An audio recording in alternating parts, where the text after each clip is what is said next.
strength of social media managing ama kitenye wanaita blogging, and I did it for free. And because I was doing it very well, other people were able to identify me. You find an MP saying, you can find me that girl to come and help me do the blogging. You find a woman rep who is vying saying, you can bring me that girl to help me with campaign managing. So, sio kwa siasa kila mtu anaweza ongea.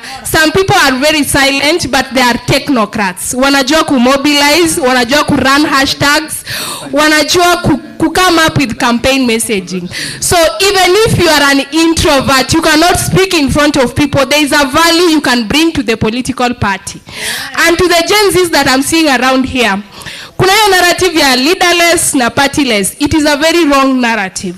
You cannot be partyless and benefit from political processes. Lazima ukue kwa chama.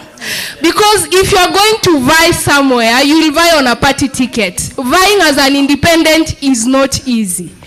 So please join a party, but don't just go to the party to get what we call tokenism. Go to the party and bring value. Na nimesema hiyo kama kitu moja ya social media campaigning ama kenye watu wanaita blogging. If you can do blogging very well, please come up and tell people, me, I can do blogging very well. There's a communication teams in ODM and they will absorb you. Nowadays, communication ama blogging ya Twitter inaenda ikipungua. Kuna blogging ya TikTok kenye millennials hawezi jua. How do you ensure that something trends on TikTok? But the young people who are 19, 17 and even others 15 years, they are able to know how to create content on TikTok. So please identify your value and take it to a political party. You will survive.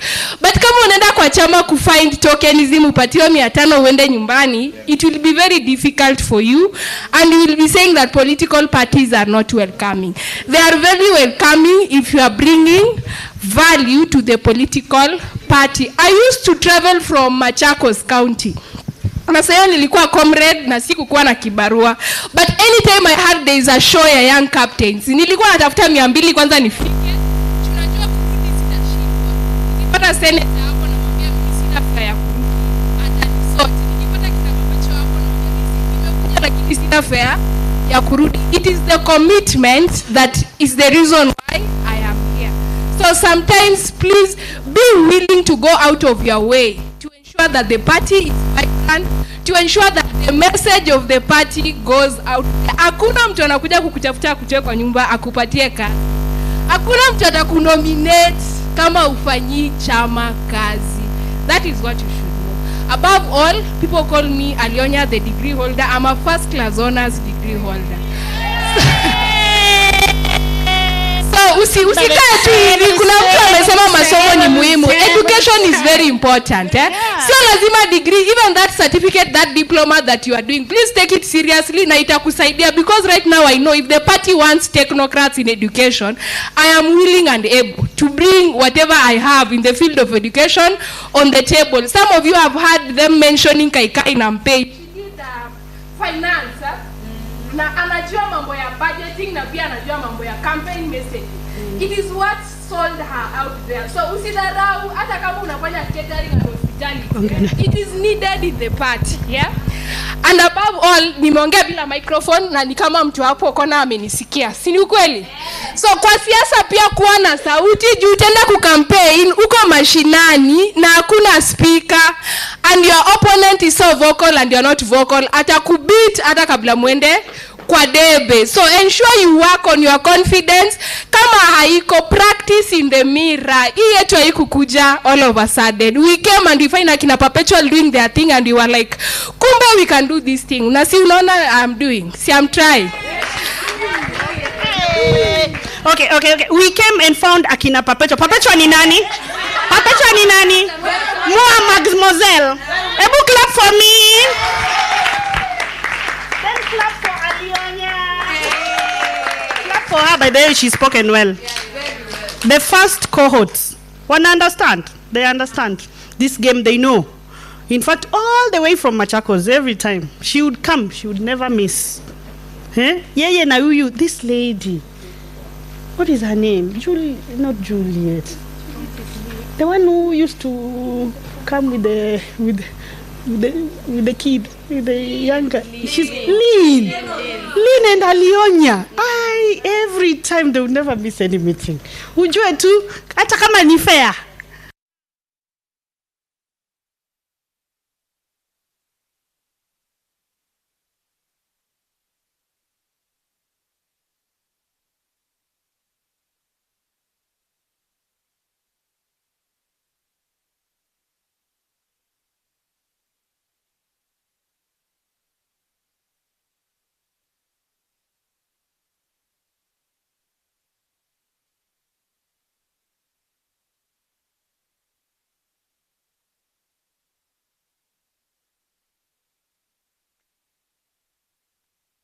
Tuna trend. Wangapi wamesha post by the way? SG akikuja lazima tupate wenye wana trend. Hashtags.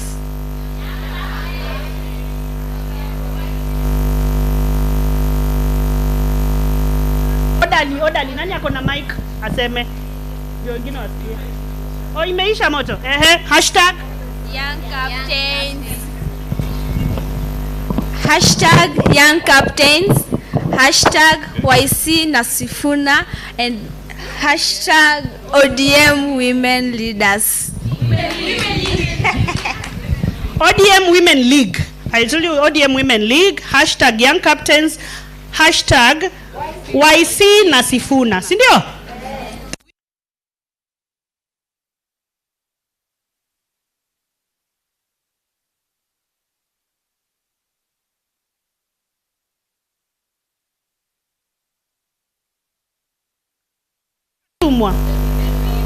Aki. Okay, 5 minutes SG ndio huyu anaingia. Hata ndio huyu. Sasa akikuja mnasimama, alafu nyinyi ngoma ita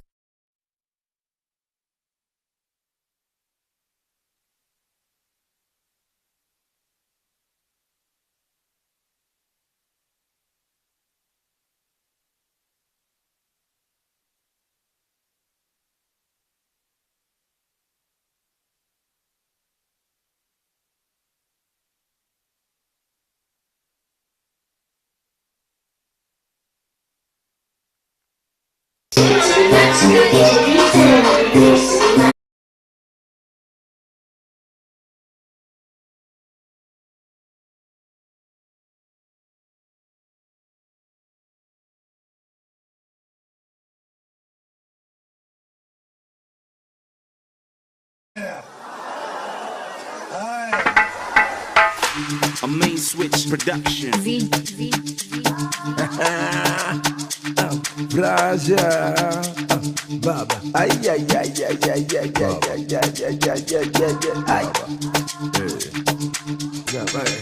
Sini wa Baba, Baba, jeshi ya Baba, Baba, Sini wa Baba, Baba, jeshi ya Baba, Baba, Sini wa Baba, Baba, Baba, jeshi ya Baba, Baba, Baba, Sini wa Baba, Baba, Baba, jeshi ya Baba, Baba, Baba, Sini wa Baba.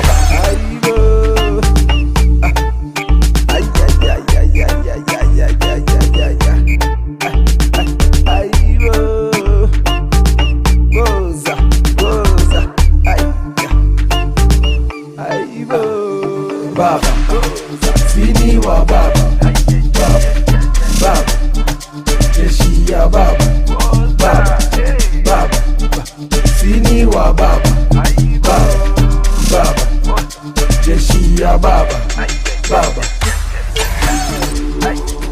Baba. Badi mwenzenu, semefika. Haya, makofi kwa Badi. Naona Badi mwingine. Kuna Badi mwingine hapo. Wimbo ya Badi mdogo. Wimbo ya Badi hiyo tu. Hiyo. Hakuje hapa.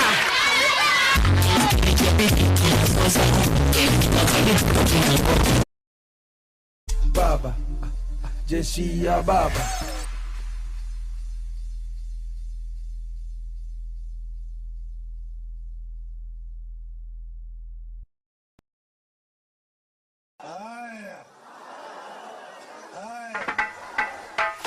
A main switch production. Braja, Baba. Ay, ay, ay, ay, ay, ay, ay, ay, ay, ay, ay.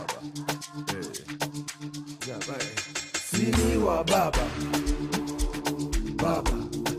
Jeshi ya Baba, Baba. Sini wa Baba. Okay.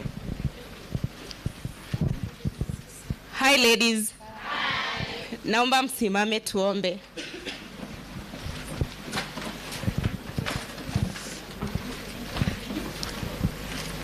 Let's bow down for a word of prayer. Dear God, we thank you for bringing us together today. We ask you for your presence in this meeting. Guide our thoughts, our discussions, and our decisions we make. Grant us clarity, wisdom, and unity as we work forward towards our goal. May everything we do today be greater and good. We invite your peace, patience, and understanding in this space.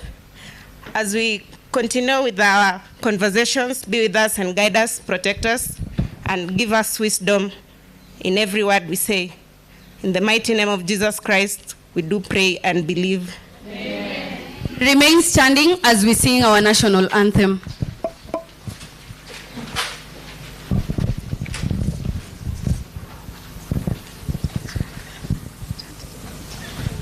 O God of all creation, bless thee.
Yes, now we can have a Yes, seat. we can have a seat.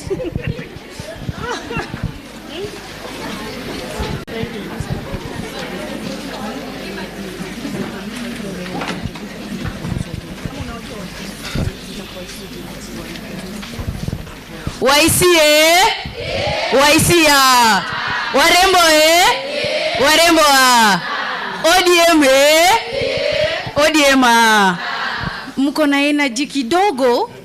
Are you okay? Are you okay? So good morning everyone. My name is Juliet Osundwa. I'll be your MC today. We are here to launch the Young Captains Initiative that is a wing under the ODM Women League. And we are very, very happy you are here. So karibuni sana, sana, sana. Warembo eh? Yeah. We have 3 hashtags, sindio? Yeah. Ya kwanza? Young Captain. Ya pili? ODM Women League. Ya tatu?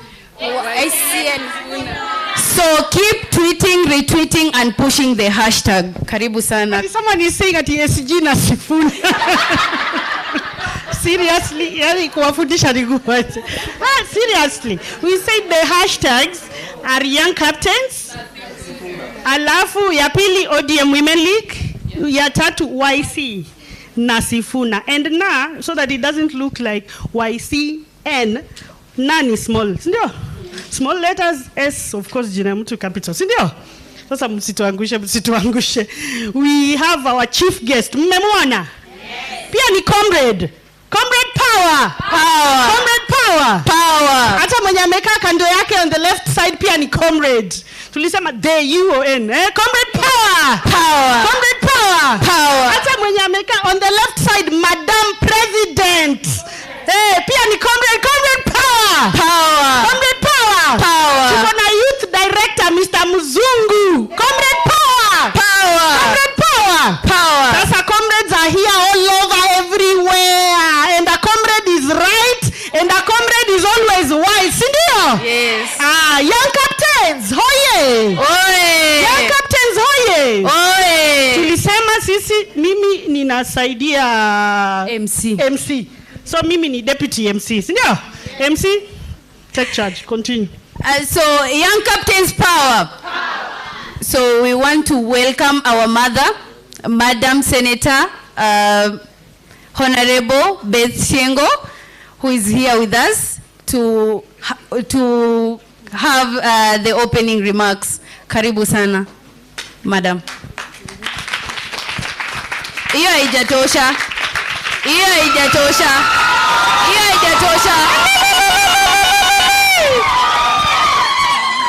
Young Captains power. Young Captains power.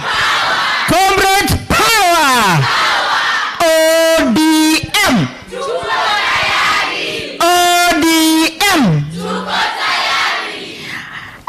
Through our chief guest today, Senator for Great County of Nairobi, Senator Edwin Sifuna, who is also a comrade. Sindio? Yes. Mheshimiwa Chairman and Director Youth League. Naona wamama wangu hapa pia wa ODM. Kina mama hai. Young Captains. I am so happy today to be here, the year 2025. Before I say anything, allow me to introduce those who work with me at Women League Secretariat. Tafadhali naomba msimame kwa haraka sana ni wa introduce. Sitawapea hika kitu ya kuongea. This girl, Young Captain, yes. Anaitwa Melvin Mora. She is my personal assistant and doubles as the head of the Secretariat Women League. Nimesema muongei, time imeenda. Next is Mheshimiwa. Mutanifunga msipoongea. Sema jina yako, jiseme tafadhali. Young Captains power. Young Captains power. Kwa majina naitwa Lydia Ngaira from Kitengela.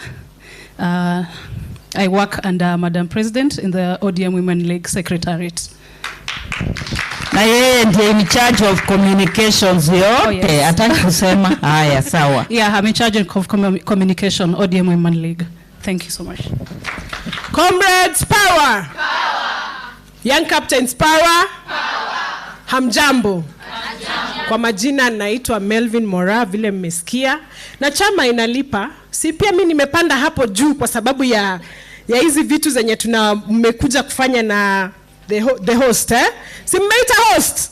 Mmemwambia mko na maneno. Hivyo tu tulianza mbali na saizi unasikia mimi ndio PA, alafu pia mimi ndio head of the secretariat ODM Women League. Asante sana. Thank you, Mora. Young Captains oye.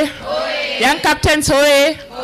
Kwa majina naitwa Noro Kode. Mimi ukikuja hapa kwa ofisi anytime utanipata. Huyo ndiye ako kwa ofisi hapa ya Women League, na pia hataki kusema kwamba Mindia yeye ndiye ana hapo katikati. Haya, tuendelee. Young Captains, hi. Young Captains, hoye. My name is Perpetua Mponjiwa, aka Paps. Yeah, and the Young Captains coordinator and the ODM Women League. Thank you so much. Thank you. Kusema wewe ni mheshimiwa Nairobi City County. Honorable. Thank you. Tuendelee. Young Captain hoye. Young Captain hoye. Kwa majina naitwa Mildred Obunga ama Mili. Nafanya kwa ofisi ya Betsiengo, mimi ndio secretary na niko kwa ofisi ya Women League. Thank you, Mili. Tuendelee. Yes. Vitu ikifanyika kwa Women League, that is the engine behind everything we do at ODM Women League. Yangu ni machache sana. Jambo la kwanza ni kualika our chief guest. Young Captains is a lobby group under Women League. And I'm very excited today to be here, 2025 July, to launch the chapter for 2025. It is very important to involve young people in good leadership and governance. Sini ukweli? You are going to be part of decision-making group or people or team in this country within the party of ODM. Naomba mmoja asimame, chief guest, aone vile nyuma tunasema. Ondoa nywele hiyo kidogo. Yes, naomba sisi wote tusome. To join ODM, dial *483*036#. Hey, tujipe makofi jameni. From today you have become that advertising agent on how to join the party of ODM. When God gave me this dream, SG, of starting the chapter of Young Captains under Women League, I just thought of one thing. In our struggle movement, our senior captain has been His Excellency Raila Amolo Odinga. But he cannot be at every corner of the country at one moment. He will be where he is, but he needs other young captains under him. And that's how I came up with the title and the idea of young captains, to assist Baba to reach every corner of the world. But more so by the young people who are in universities and tertiary colleges. And that's how we came up with this idea. I thank God that we are moving and growing day by day. You know, when I sat here, I heard you say that you are here to network, right? Yeah? But you are here to get a platform where you can stand tall. Sinjasema kitu? Sinjasema kitu? Yani umepata platform mahali utasimama, you become a giant. Hello? And so I'm so happy that as a mother, I have young people to mentor, to work with, and to get chance for you to participate actively in party politics and in political processes. Sawa sawa. For me, I'm just a bridge. I bring you on board.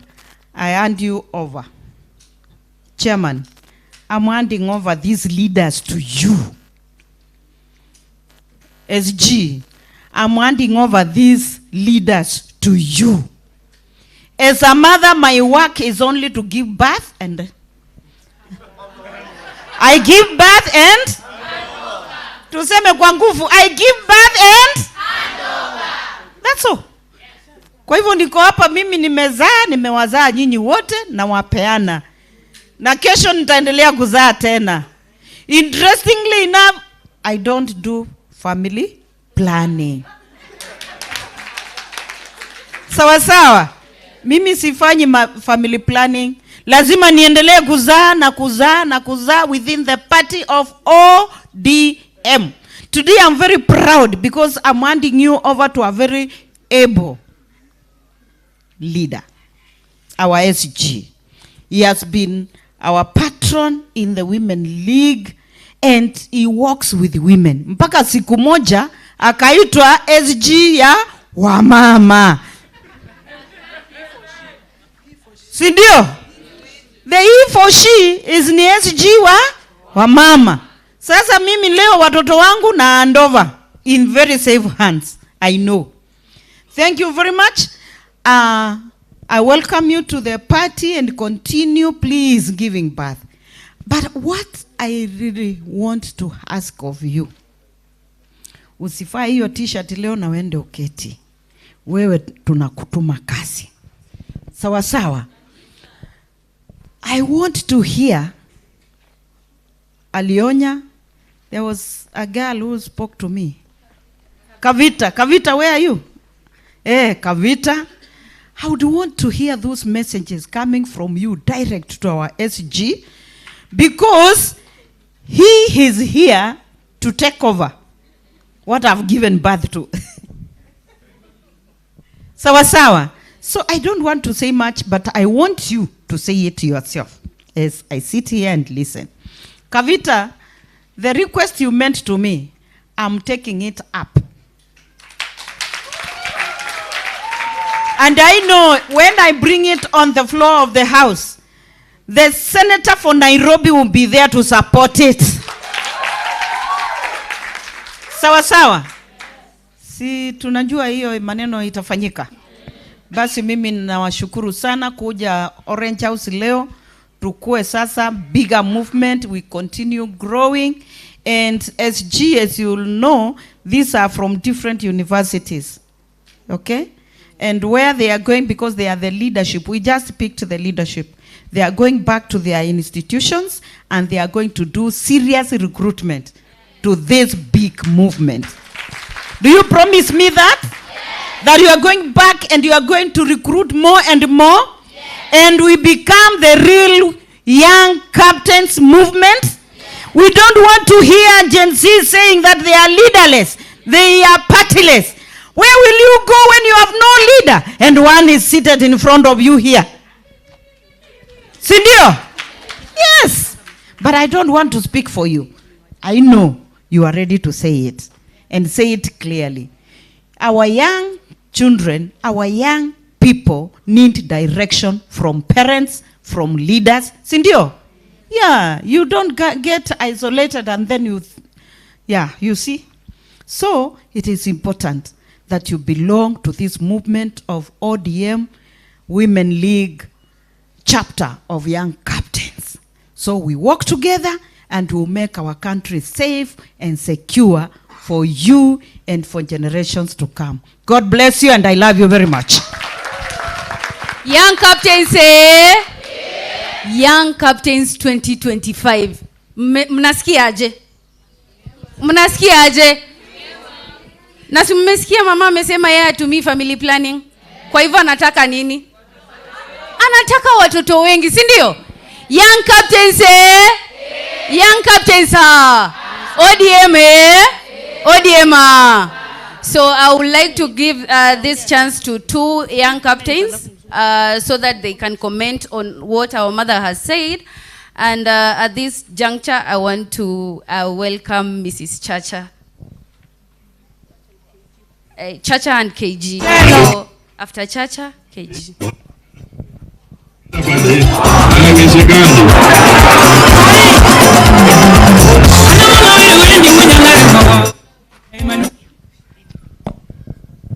Good morning once more. My name is Esther Chacha, and I'm a young captain since 2021. And I will not do a repetition of what Mheshimiwa Madam Beth has said. I'll just wish to say that Young Captain is a good platform, and imetusaidia sana wengi wetu kupata a lot of opportunities and spaces. Na ningependa kuwashauri kwa when you are here, usione kwa ni kama unapoteza wakati wako. You are here for a purpose, you are not here by mistake. Na pia ninawashukuru nyote kwa kuchukua wakati wenu kwa kuja hapa leo, na tunavyoendelea kuzungumza tutajuana na tutajua mengi ambayo yataendelea hapa. Na pia Mheshimiwa Madam Beth na Mheshimiwa Perpetua, thank you for your endless opportunities that you've been giving to us, the young people. You've been giving us a voice instead of representing us. Thank you so much. Na Mungu awabariki. Asante. Mmesikia chama inalipa, si ndio? Ama hakuna mtu amesikia hiyo? Continue pushing the hashtag, si ndio? Tumesema ya kwanza ni ODM Women League, si ndio? Ya pili Young Captains. Ya tatu? Mbona hiyo mnaisema polepole?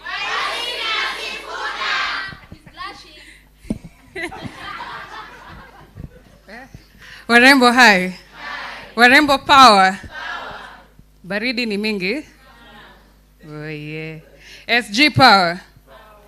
SG. You know, comrades power is the second after God's power. Si ni kweli? Sasa mimi bwana SG akiniachia yenu ya chai itakuwa mbaya. Do you doubt me? SG transaction. SG transaction. Si aniweke kwanza ndio tuendelee ama? Si ni party ya kusema na kutenda. SG 07. Na niwaambie, si ndio? Si warembo lazima wakunywe chai? Ama juni weekend mnataka tulewe hadi tubebwe? You are good girls. Don't be bad like me, si ndio? SG amesema ananiandikia check. Amesema nimuone kando. But msinipige mawe. SG is a good man, si ndio? We are happy to be here. We've been told SG is a he for she. Si ni kweli? Now, because my predecessor has talked much about thank you, mimi ni waku lament. Me, I don't thank much. So I take this platform to air out our views. Because my friend Kavita has not been given the chance to talk, and we come from the same university, ours was to talk about the accommodation fee and the school fees. Ni kama hawataki brains, matured brains hapa nje, si ni kweli? But SG is here to fight for us, and our mother, si ndio? Amesema ye kazi ni kuzaa. But my worry is tukizaliwa wengi and the accommodation fee up there iko juu. Ni kweli tutasoma? Aya, accommodation fee is very high. Inamaanisha will opt for living outside the school residence. That puts this girl child who is vulnerable to a very risk of femicide. We'll be talking about end femicide, but what are the causes? Accommodation fee kiwa high. Mi nipate chalia ni accommodate, nitakata. Kesho tukikosana na yeye amwe kunimada. See, that is femicide case. Let's talk about reality. Anyway, in the due process, let me acknowledge Brenda. Brenda, say hi to the comrades. Smama too. She's my pretty friend Brenda. Let me just acknowledge her. Sini kweli, we must be inclusive. Amaje Wahesh. So when they've said they're going to fight for the accommodation fee and school fees, situwapigie makofi. Another thing, we've been told party inalipa. Ama ni mimi nilisikia zangu. I'm not money oriented. Si hata nyinyi mmesikia. A comrade must survive. So So lazima you work for the party. Si ni kweli? To whoever much is given,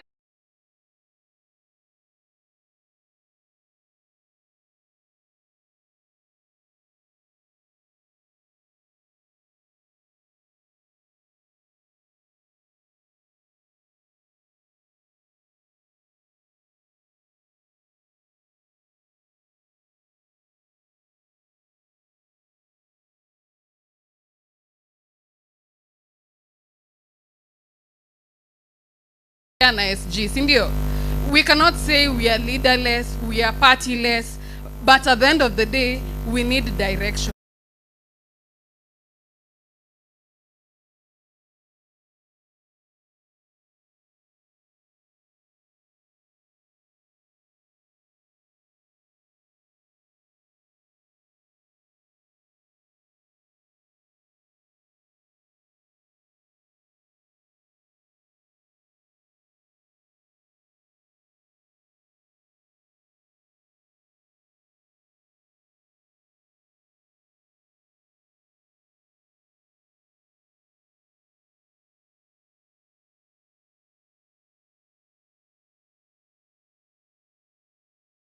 Nipigia niambie KG uko wapi, tokea, but I am not showing any output. Si recruit new members, si mwambii bwana SG, this is me.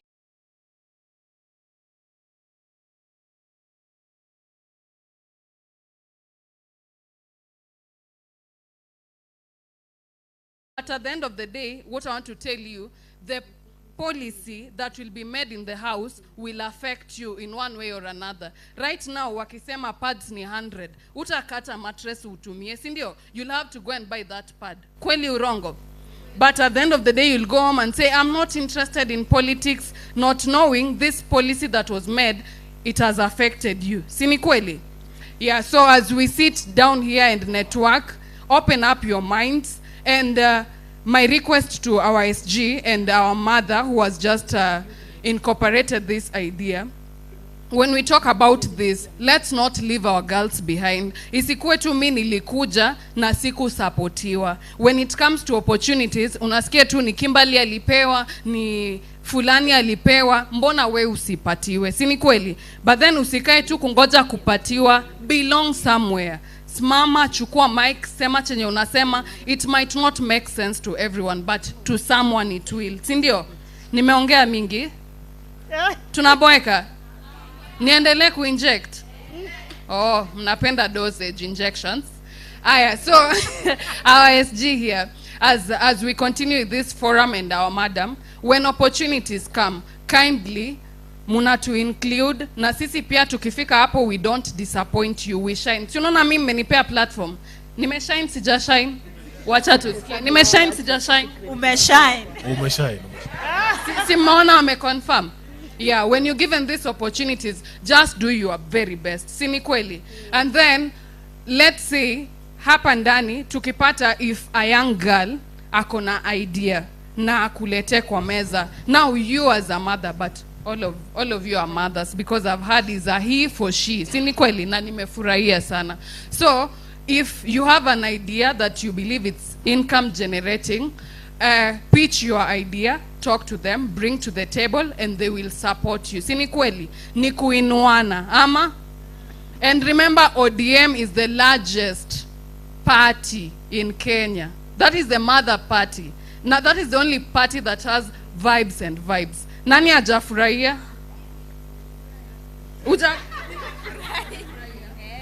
Yeah, so keep the buzz high, keep networking, and I wish you the very best.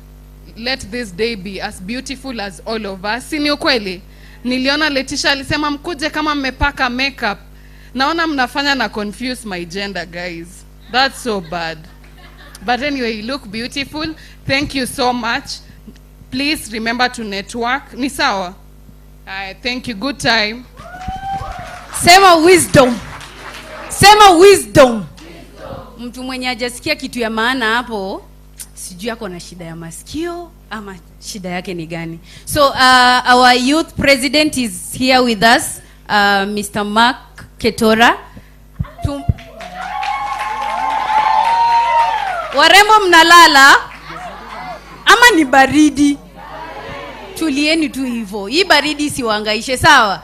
So Thank you very much. Mimi ni mhubiri, ndio unasikia sauti inaendanga hivyo, si ndio? Mimi nikikaa hapa na hivyo she, our SG, tunamuita super senator Edwin Sifuna. Si mnamuona? Amesema anasikia baridi. Kwa hivyo anataka asimame mchangamshe apate joto. Si ndio? Nimpe nafasi. Tuchangamke pamoja. Hata kama ni kuanguka nayo. Hata mimi mama yenu najaribu kuanguka nayo. Asante sana. Young Captains hoye. Warembo hoye. Kwanza leo ni saa 2. Sasa jamaa wanapiga story mingi sana hapa. Nimesema wanipe tu hii mic tufunge hii program mapema, si ndio? Mimi ndio Sifuna. Mimi ndio Sifuna, si ndio? Nikiwa SG, katiba ya chama inasema mimi ndio head of the secretariat mahali tumekaa hapa. Kwa hivyo nataka nichukue fursa hii niwakaribishe rasmi hapa Chungwa House. Unaona vile inakaa. Kuna maproject bado najaribu kufanya. Hata hii nyumba tumepitisha juzi, tunataka tujenge makao makuu ambayo yanatoshana na chama kikubwa cha ODM. Hapa chini tulikuanga na nyasi, lakini sasa juu ya hii tent unaona nyasi imeenda. So inatakana tufanye kitu hapa, si ndio? So mine is to welcome you here, and because we are here on a very auspicious day, we have lost one of the pioneer women leaders in this country, anaitwa Caesar, not Caesar, Phoebe Asio. I said Caesar because Caesar is the son and is my friend for a long time. So I wanted us to just stand up for 1 minute to observe a minute of silence in honor of this pioneering woman leader, Phoebe Asio, so that her soul may rest in eternal peace.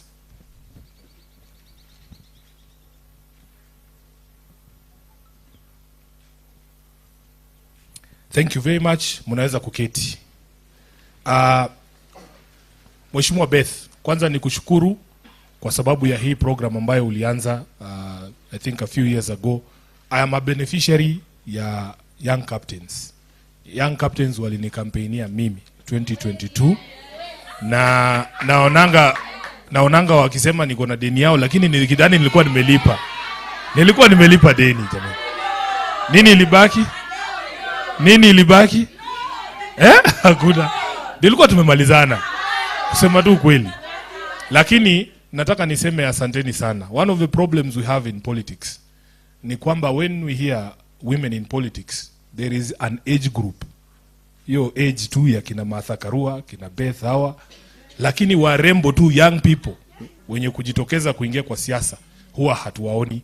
And that is why I'm very proud, Beth, ya kwamba you came up with this program to involve young women in politics. I'm an alumnus of the University of Nairobi. And niko sure kuna wengine hata mlikuwa mjazaliwa hapa 2000. Kama ulikuwa umezaliwa 2000, inua mkono. Hakuna. Sasa 2001 mimi nimeingia University of Nairobi. We were at the cusp of very serious change. Sisi tulizaliwa chini ya Moi. Mimi nilizaliwa 1982. Mimi ni mzee. 1982 ndio sasa Moi alikuwa ameamua kaende sana. Mambo iliharibika.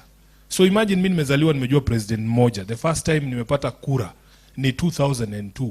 Sasa nilikuwa I think 20. Yeah, I was 20 in 2002. This is the first time tunapata sasa ability ya kujinvolve kwa siasa. Sisi ndio tulikuwa wale vijana tulikuwa tunaenda Uhuru Park kuimba yote yawezekana bila Moi. Juu tulikuwa tumeishi na uoga maisha yetu wote. Tulikuwaga home, umekaa tu hivi umetulia na father na mother hapo, akisikia sauti ya Land Rover. Polisi walikuwa wanatumianga Land Rover hizo siku. Akisikia sauti ya Land Rover, unaona baba yako mtu mzima anakimbia anaenda kujificha kwa miwa. And hata saa hizo conversations tuko nazo, mimi niko sure mkialawiwa tu mseme vile mnataka. Ile kitu watu wanataka ni serikali toke kwa maisha yao. Watu wanataka kuishi maisha yao, tuwapige sherehe, kama ni sherehe unapiga upige. Mtu asikuambie kitu utakunywa, utakula, venye utaamka saa ngapi, si maisha ni yako. So hata sisi as young people we were there and we said the first time nilipata kura hivi, kazi yangu ilikuwa kupeleka mtu nyumbani, because I could not fathom a situation where I continue living in fear the way my parents used to live. So we were the ones in the queues in 2002 tukisema tunaenda kuangusha mtu. We wanted to get rid of KANU and we succeeded. And after that election, I'm telling you, Kenya mzima watu walikuwa wanajisikia ni kama ni wa Kenya. Tulikuwa tunashika makarau, tukiona anachukua bribe tunamshika. Wale karau tulikuwa tunaogopa. That's what I'm telling you. When a country changes, kila mtu anaisikia, si ndio? So hata saa hii kuna conversations ngumu sana zinaendelea hii Kenya. Na mdosi wangu Jacob alisema we need an intergenerational conversation, kwa sababu hakuna mtu understand ile kitu nyinyi mnapitia kuwashinda. Mtu mzee ako 90 anataka kukuambia vile wewe mwenye uko 20 unafaa upange maisha yako. Kuna mzee mwingine haiwezekani, si ndio?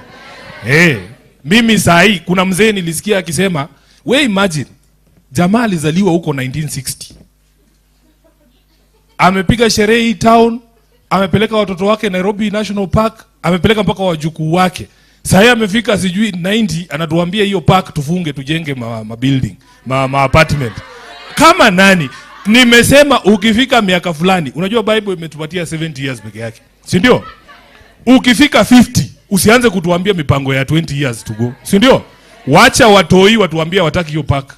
My daughter is 8 years old. Nampea mic aniambie kama tunaweza jenga apartments ndani ya Nairobi National Park ama nataka kuona wanyama, si ndio? Wewe uliona wanyama, watoto wako wakaona, wajukuu wako wameona, sasa ile unaenda kukufa. Unatuambia ati tutoe wanyama tupeleke Kajiado. Inawezekana? So mahali imefika, you young people are the ones who are supposed to take this mic. You are the ones who are supposed to tell us where you want this country to go. Hii mambo ya wazae kutuambia, hata mimi mahali nimefika, I'm 43 years old. Kuna vitu sasa saa hii sifai kuwa nazungumzia. Kuna vitu sifai kuwa nazungumzia, na wapangiaje vitu ati una sign contract yenye ita last 30 years ya nini ya airport kwa mfano. Na wewe hautakuwa, sasa ile vitu itaumana, hautakuwa hapo kuexplain hiki kitu iliendaje, si ndio? That's why I'm telling you, you young people, msiogope na mtu asiwatishe. You see, the political class has succeeded in doing one thing, making people scared of joining politics. Watakwambia, sijui unahitaji pesa, sijui mamilioni ngapi. Mimi kama senator wa Nairobi, ukifikiria nilitumia pesa ngapi ndio nikuwe senator? Wanatisha watu sana. But relationships are more important. Kama singekuwa na young captains kunisupport, hata kudistribute tu nini zako, na hakuna kitu nilikuwa nawalipa. Relationships are more valuable than money. Mtu asikutisha akwambie unahitaji sijui 100 million kukua senator ama governor. Hiyo ni uongo. Mimi kampeni yangu haijafika 10M. Haijawahi fika. Na nilikuwa na mabillboards huku mingi, watu wanafikiria mimi ni tajiri, lakini it's because of those relationships. Those people who own those billboards are my friends. So they will give you things for free. Hii t-shirt vile umevaa hivi una advertise chama, si lazima ulipwe. It's because of the relationship we have as young people. And I want you people, unajua what I need you guys to understand is that the young generation has succeeded in striking the fear of God in the entire political class. Saa hii ndio kusema. Saa hii ndio kusema. Na nataka museme. Mutasema ama mutasema? Nataka museme. Because hawa watu saa hii time yetu imeisha. Time yetu imeisha. Saa hii mkiamua mnataka president mwenye ako 20 years, mnaweza muingiza kwa hiyo kiti. I tell people the story. All of us as political leaders, IEBC kimaliza tu registration hivi, vyama zote including ODM zinanunuanga register ya IEBC. Do you know why we buy that register? We want to see who those people are. Na ukinunua hiyo register alafu ukute tu ni wale wa mama wanafunganga vitambaa za Women Guild wakienda church, nao SDA wenye sahi wako church. Those are people who every politician understands. Au tunawajua, tunajua ni nini wanatakanga. Lakini ukinunua register, unaangalia, unaona tu ni hawa watu wamevaa madredi, mabadis wamejaa kwa register. Hapo kila mtu anaingia baridi, because these people don't understand you. They don't know you. They don't know what you're about. Hawajui vile watakuingiza box. Every generation iko na struggle yake. Sisi tulifight yetu Unajua kuna wajinga nasikianga wanatuambia atukikuja maandamano tunataka ukuje na mtoto wako. My daughter is 8 years old. Sikuji na yeye lakini nitakuwa hapo mimi mwenyewe. It is my fight now. She will have things to fight over her generation. When our fathers were fighting for multi-party democracy, I was 12 years. There's no way I was going to maandamano. But can you imagine, the most saddening thing is that we are still fighting for the same things zenye baba zetu walikuwa na fight for. It is the most annoying thing. Every generation should be released to find their own causes. We can't be fighting for the same things that we fought over. Ati ukiongea unashikwa. What sort of rubbish is that? So me, I want to encourage you. You guys, you define the character of this country. Mtu asikuambie kitu bana. Mtu asikuambie kitu. You are the ones, musitishwe. You are the ones who are going to define this election. Hii election inakuja. Mimi ningependa sana mujitokeze kwa wingi. Mujitokeze kwa wingi na msimame viti. Vile umesikia hapa Mheshimiwa Beth akisema I am the patron ya program inaitwa He for She. We decided here in ODM that the women agenda will only succeed if it's supported by men. Because men have been the biggest impediment for the success of women. So what we do is we try and encourage women to come up through the ranks. Last time we were very fortunate, Beth, tukapata sponsorship ya Westminster Foundation. I have a friend in London, she's called Adele. Very good friend of mine. She gave us support. You see, there are obstacles that have been put in the place of young people to be able to join politics, to ascend to power. Hata registration fees tu ya hapa. Unaambiwa useme 100,000 ulipe. Ilikuwa 150 ama pesa ngapi? 150 ndio uweze kuparticipate kwa elections. 20,000 ya life membership. Unakuta somebody might be actually be a good leader, a potential, lakini hana hiyo pesa. So Westminster Foundation ilitupatia pesa. Tulilipia all women aspirants in the constituencies kutoka kwa hiyo fund. Tuliwalipia hiyo pesa. Hata hapa Dagoretti North, our MP is a woman, anaitwa Beatrice Elachi, she was a beneficiary. All of them in the constituencies there. In ODM, we had made a decision last time because we wanted to grow the number of women in the National Assembly. Tulisema hawa incumbents wote kina mama tuliwapatia direct tickets wote, hatukuwapeleka nomination. Kwanza ulikuwa unakuja hapa ukisema we ni mwanaume, unasema unataka kusimama against bad girl Mili, na kuambia tu bro, wewe tafuta constituency nyingine because hakuna vile tunatoa bad girl Mili ndio tuweke bad boy Edu. Haiwezekani. Haiwezekani. So but for you as young ladies, you can challenge these women leaders. Kama unasikia umetosha, we will allow it to happen. Yeah. And we want to encourage you, like right now, who here comes from Westlands? Who here votes in Westlands? Hakuna? Westlands. Oh, hawajaregister? Sahi mbunge wangu wa Westlands, Mheshimiwa Tim Wanyonyi amesema yeye anaenda kutafuta governor huko Bungoma. The easiest seat ku compete ni seat yenye iko vacant, si ndio? Sasa hiyo iko wazi. Inatakana muende mregister huko Westi na useme unataka kusimama kiti. We will support you for as long as you have the right sort of ideas. Mimi nikianza hii siasa nimewaambia tulianza tukiwa wale vijana tulikuwa tunaimba yote yawezekana bila Moi pale Uhuru Park. I was appointed to this position of SG at the ripe age of 35. I was a youth. But mzee baba anaamini kwamba for as long as you have what it takes to do the job, utapatiwa hiyo nafasi. Na mimi, I want to be able to reciprocate by also growing leaders. In this country, what we need is a critical mass of good people. I can tell you. Huwezi kukua tu wewe peke yako hapo, utagongwa kichwa ukae chini. Lakini kama kuna sauti ambazo zinasikika, Western kuna mtu, Nairobi kunaye, huko Kilifi tunaye, young people who can stand up and say this is what we want as a direction for this country. That is how you succeed. You cannot succeed alone. So Beth, I want to pledge here ya kwamba mimi kama SG wako, kama kijana mwenzenu, nitawasupport in whatever way that I can. In whatever way that I can, so that you are able to succeed. Show up. Just show up. Just show up. That is good enough. When you begin, nobody knows how a journey ends at the beginning of a journey. Even I, when I began this journey, it was very confusing. nobody should lie to you that they have their entire lives planned out. Sometimes you roll with the punches, but you just need to stay within a certain corridor. And sometimes the universe intervenes. But it should find you in that space. It should find you in that space. You'll be very surprised. It has taken a very long time. Ndio jina yako ijulikane jipe miaka 8. Ama mujui? It takes a very long time. You have to wake up every day to work at it. Lakini, if you have made the decision that this is something you want to do, I want to encourage you. Mutu asikudiscourage. It can work out. So just show up. Let us work together. Mimi niko hapa kuwasaidia. Politics affects you, vile amesema, every single time. I don't know which is the best example I can give. Can you imagine people who don't understand you making decisions about you? Kuna watu yani wamekaa tu hapo, tuseme kwa leo tu, sijui ni nini example gani naweza tumia. Pale bunge, how many MPs do you think understand crypto? Yeah, so you can imagine bill imekuja pale ya kudiscuss crypto. Wale jamaa wamekaa pale hawana idea hii crypto ni nini, lakini yeye ndiye atavote.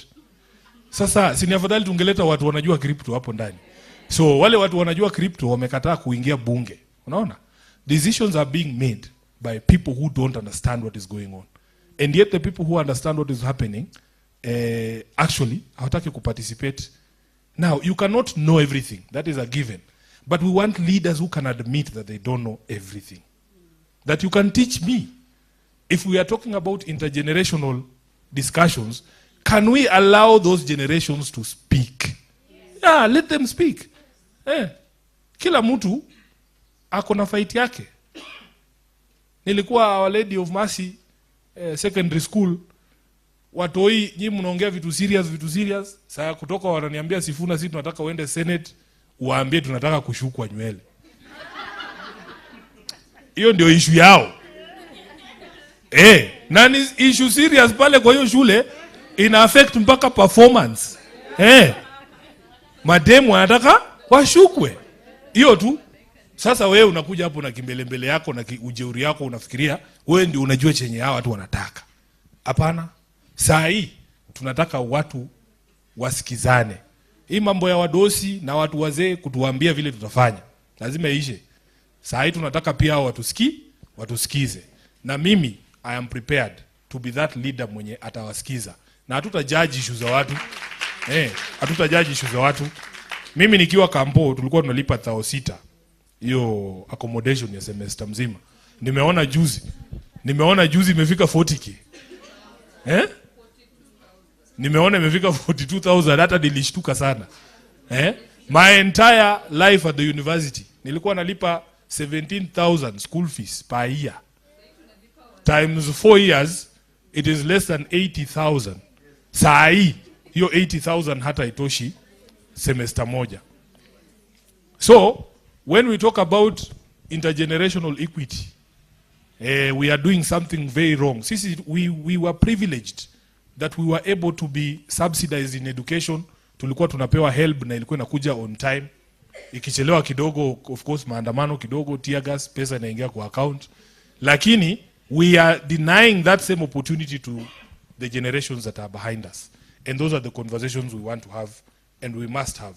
We will respect your struggles. We will not pretend to understand. We will allow you to explain what the issues of your day are. Tunaelewana?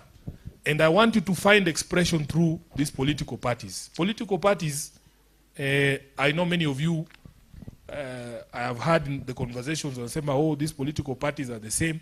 Political parties are not the same. And there are safety. There are safety because it's like a home. Mimi nikishikwa leo najua ODM mzima itakuja kunitoa. Sasa kina Beth watakuja nini? As opposed to you just being somewhere alone there. Unaongea unakujua kwa nyumba yako hata kuna mtu anajua umechukuliwa unaenda. So please let us find a way to join these political parties, find expression in these political parties, take over these political parties as young people because these political parties belong to you. Do you know ODM is a publicly funded political party? Your taxes helped us to buy this place. This headquarters is run by taxpayer money. So it is your property. It is your property. Why would you say you don't want to join political parties and you're the ones funding them? Join them and take them over. Take them over. So I am very pleased this morning to be with you. Na nataka niwa encourage ya kwamba ukianza kitu yote na kaanga, the beginning is usually very difficult. But we want to open our doors as a political party to young people. Let us have these conversations. Hapa kuna mtu atakujaji. Na muongee bana. You know me, it's usually very frustrating. In private watu wanasema vitu. Mtu atakuja kuambia hii na hii haiko sawa hii na. Lakini ukimpea mic anaogopa. Unaogopa nini? Sema so that people know what this generation is going through and what your expectation of us as leadership is. So I think nimeongea sana, but you have to be bold. You have to be bold. Yeah, there is no two ways about it. Our country is in a crisis. Our country is in a crisis. Na mimi mwenyewe kama Sifuna nimesema siwezi nyamaza nikiona vitu zikienda vibaya.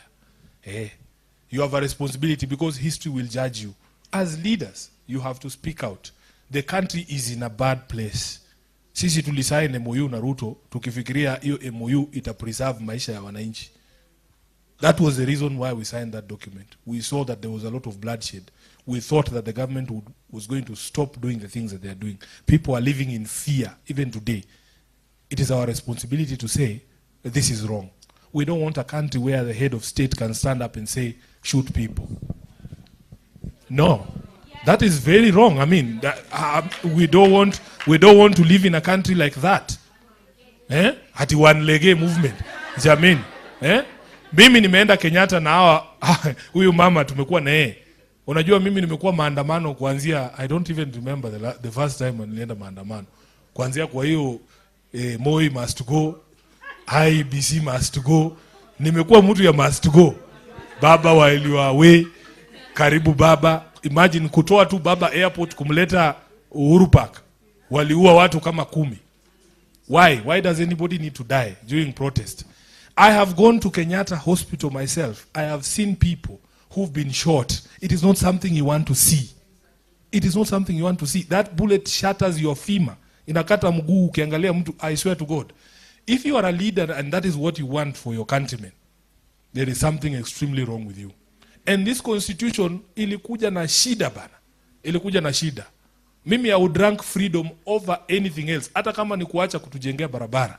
Can I be free to speak, to walk, to meet with other people, to share ideas with other people, to go to school, to learn, to get a job, to live my own life vile mimi nilikuwa nimeipanga.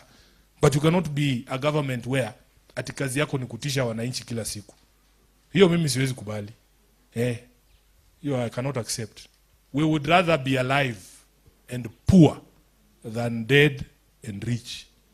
Hatutaki. So I will continue to stand firm kama katibu wenu and we will work together. So chair, leo ni saa 2. Mambo tusiende mambo mingi sana. Na mimi wananiitanga waziri wa sherehe, si ndio? Waziri wa sherehe. Sasa kuja kwanza. Watu wewe vile unaona ndio wapige tu sherehe mzuri leo. Nini inahitajika? Najua ni do ngapi? Vile wako hivi ni watu wangapi hapa?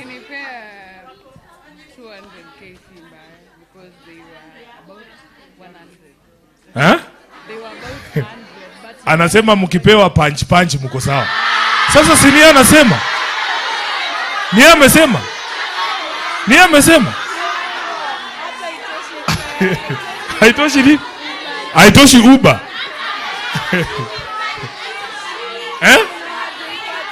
Ati haitoshi vya kwani ulitoka Ruaka?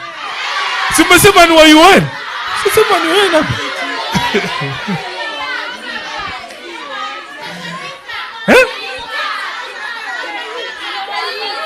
KU. Fika sini 30. Kwa fika ilikuwa 30. So kuna viongozi hapa nataka tu wawasalimie, but most importantly we want to listen to you. After what I have told you, do you people have things to say? Do you have things to say? Now somebody spoke about platform. I can tell you from experience, ODM party is the biggest political platform there is. And as SG of ODM, it is the biggest political platform anywhere in East and Central Africa. Naweza kuambia ukweli. Right now we are live. Everybody in the country is watching us. Do you have things to say, you people? Ebu nione, by a show of hands, people who have things to say. There are only 3. You guys have things to say. You should say them when the leadership is here. So I want to introduce to you 2 people, and then we will sit down. We will give you maybe another 30 minutes to tell us things, to speak to the country. If you have questions to ask about me, about the party, about the leadership of the party, about where we stand, about the plans for the party, we will be more than welcome to say. So Musungu, this gentleman here is called Benson Musungu. He is a coordinator for the youth leagues. We have the youth league, we have the women league, we have the ODM disability league, and he sits here to coordinate the activities. Let him say hi. Can I have the other mic, please? Thank you very much. 1 minute. A comrade's power. Young captain's power. Mko sawa? Get out and organize. Sawa sawa. If you can get something from this meeting is get out and organize. Whenever you get out, things happen. I remember 2012 to 2013. Hata Sifuna tuko tunajuana vizuri. But we could go out tutokelezea na ID with akina Babu na Mamba, akina Charles. We go to Budalangi huko, tunaenda Bungoma, tunaenda kila mahali kutafuta ID, kuregister ID na nini. And that time Sifuna was around 30 years. And I was mid 20s hapo. He was very, very young, you know. And that is what made him. Akasimama huko nini Kendui, akashikwa mkono hivi, lakini haikuweza. Kura haikutosha, si ndio? But immediately somebody knew Sifuna is somewhere, si ndio? He came here and he became senator. Na kura mingi lakini pia haikutosha. Lakini raundi yako wapi? I'll tell you, he's one of the most popular people right now, young people in this party that everybody is looking at and saying Sifuna anasema aje. Unaelewa? Kila mahali nikienda bana, protect Sifuna. Sifuna ako sawa. Anaprotectiwa aje, si ndio? So keep it up, SG. Asante. And even me, I became to be known by ODM because of getting out. We were the people who agitated for NYC. I was 22 years. Na sisi tukaleta vijana karibu 1400 Arambe, tukafungia Kibaki na nikasoma hiyo mkataba on behalf of the young people. And that is where Raila saw me. Tukajuana na baba, namba ndio hiyo. Sisi ndio hao tukaleta vijana wote ODM, si ndio? Na tukapanga kazi.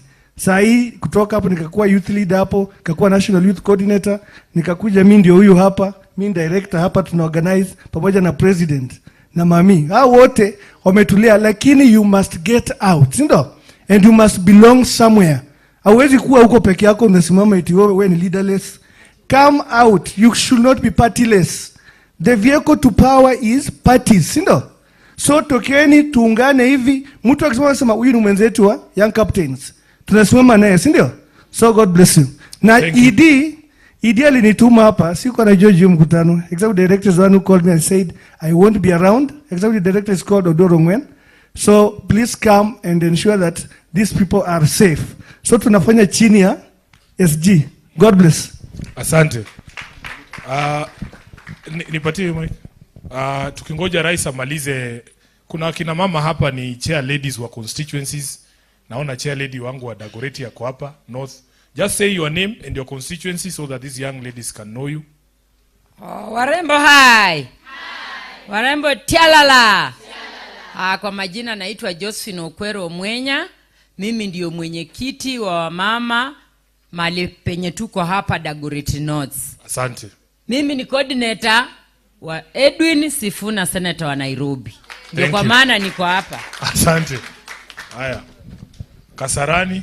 Warembo hai. Kweli nyinyi ni warembo. Nimefurahi. Kwa majina naitwa Mary Mbogo, chair lady Kasarani. So umesikia naitwa nani? Kwa hivyo sisi wasichana tuna mpaka, si ndio? Kuna msichana kuna mpaka? Ukienda Amerika si unatupata? Sasa tukienda Bungoma tunapatikana huko? Warembo hai. Asante. Hapo nyuma Captains high. Comrades hoi. Aya, kwa majina mimi ni Okinyo, natoka Dagoretti South. Thank you. Wapenda na muendelee na hii kazi imeanza, si ndio? Asante. Warembo hai. Warembo tibim. Kwa majina naitwa Jackie Ouma, mimi ni coordinator wa Edwin Sifuna Kibra constituency. Thank you. Young captain, organize. Kwa majina naitwa Millicent Amilopesa, nafanya kwa ofisi ya senator. Thank you very much. Haya. Kuna kijana hapa anaitwa John Ketora Masai.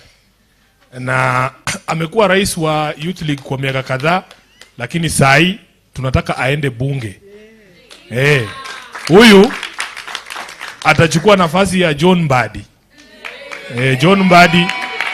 John Mbadi yeye ameenda kukuwa waziri, akawacha kiti hapo nominated. Tunachukua president wa Youth League aingie ndani, si ndio? What does that tell you? It tells you that there is a vacancy for president of the ODM Youth League. Kuna mtu hapa anasikia kuwa rais. Alafu niwaambie, si ati president wa Youth League lazima akuwe mwanaume. Hakuna kitu kama hiyo. Even a young captain kama nyinyi, you can be the president of the entire Youth League. Youth ni youth, si ndio? Haya. Salimia hawa. Thank you SG. Warembo hai. Mukaje? Young captains power. Comrades power. Yes, my name is Honorable John Ketora. So ngoje uapishwe bana.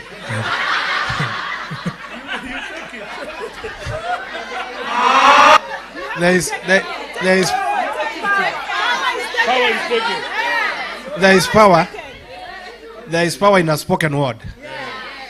SG, I want to really humbly thank you, because you have been a hallmark in establishing the youth movement within the ingrains of ODM party. You have really fostered cooperation between the structures, especially of the young people, and you have given us enough space. You have advocated for us to have resources whenever we need them, although it has been always limited. But that has always, the one that has come to the party, the Youth League has always gotten its rightful share. Allow me to ingratiate this congregation by pervading some wisdom. Kiingereza kubwa. Pole basi. So, Martin Luther King Jr. said in a statement,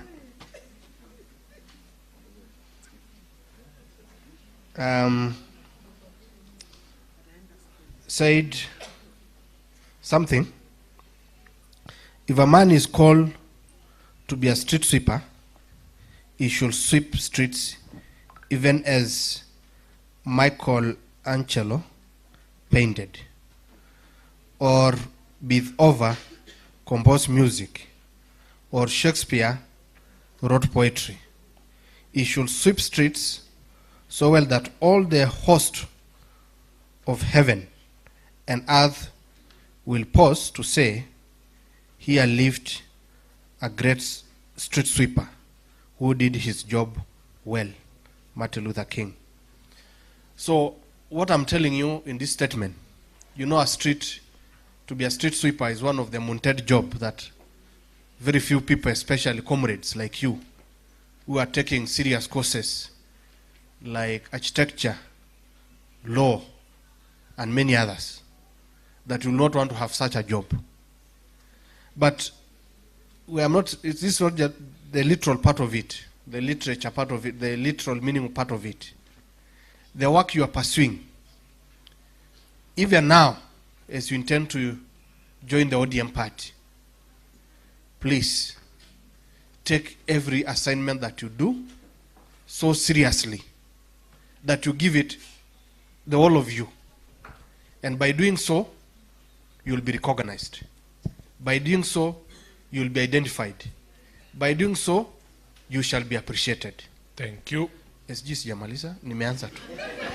Leo ni saa toke to. Ngoja na Kumbuke leo ni saa to. Okay.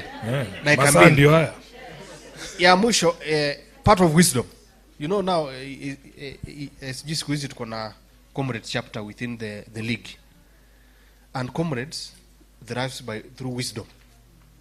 So the other wisdom that I want to share besides this, Billy Graham one time described Dr. Estin, the great physicist, that the physicist one time got confused while traveling. And he kept checking his ticket, looking for his ticket throughout the train. And the conductor asked him, Daktari, tunakujua. Nini unatafuta?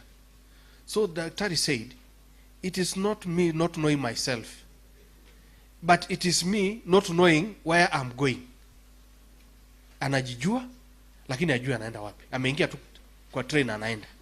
So in this train of life, young guys, lazima tujijue, but kujijua haitoshi.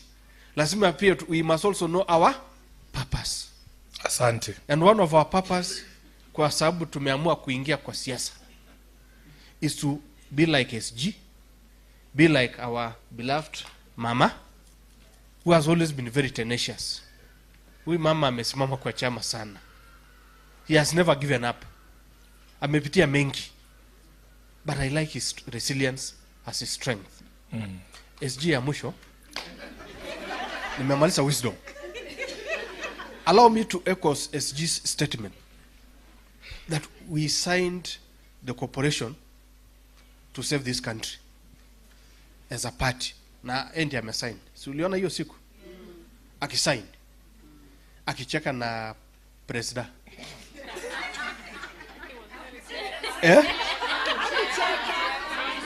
Akucheka kweli. Alikuwa serious, ndio? Body language was. Okay. We are not regretting, and I'm very sure that he's also not regretting.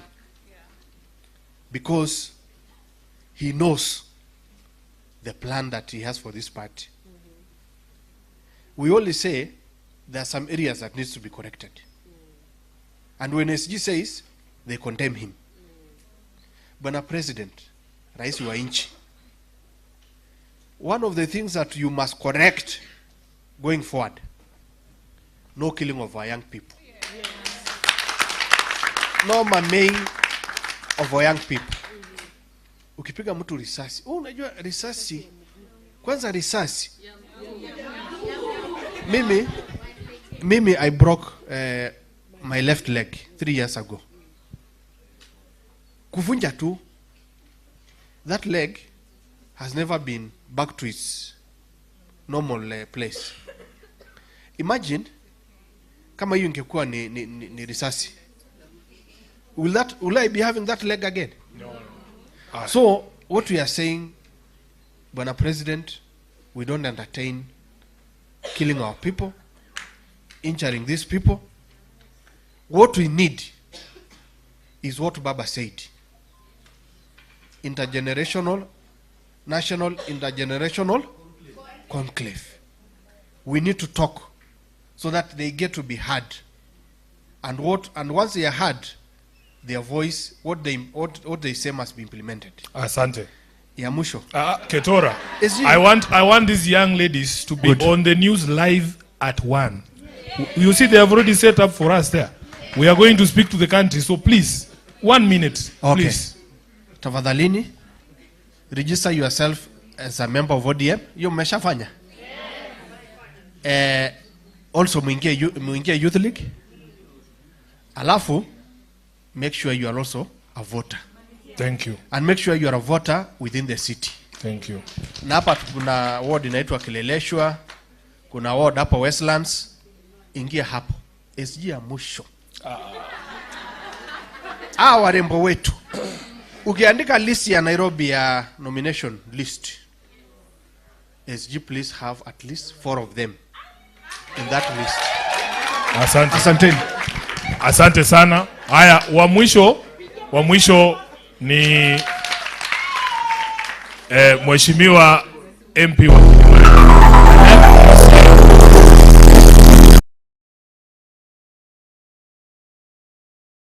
Comrades power.